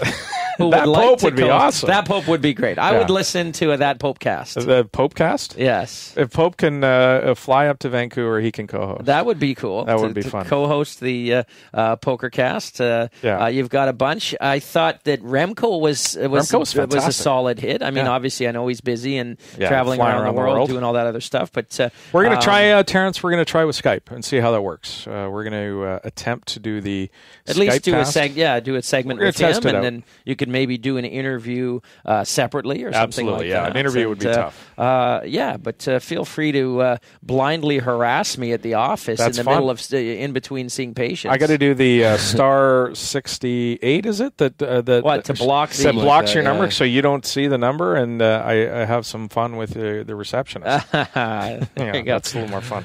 All right, so I'll go back to my my daily grind, and I'll let you guys continue in the fascinating world of poker. Thanks for having me for the main event show. I love the main event final table, and wish you guys all the best for the rest of the year, for the foreseeable future. Well, thank you so much for coming back. You've been listening to the 2+2 Pokercast presented by the PokerStars VIP Club. We'll talk to you in 2 weeks. We're taking next week off. Good night, everybody. Thanks for joining us. The 2+2 Pokercast has been presented to you by the PokerStars VIP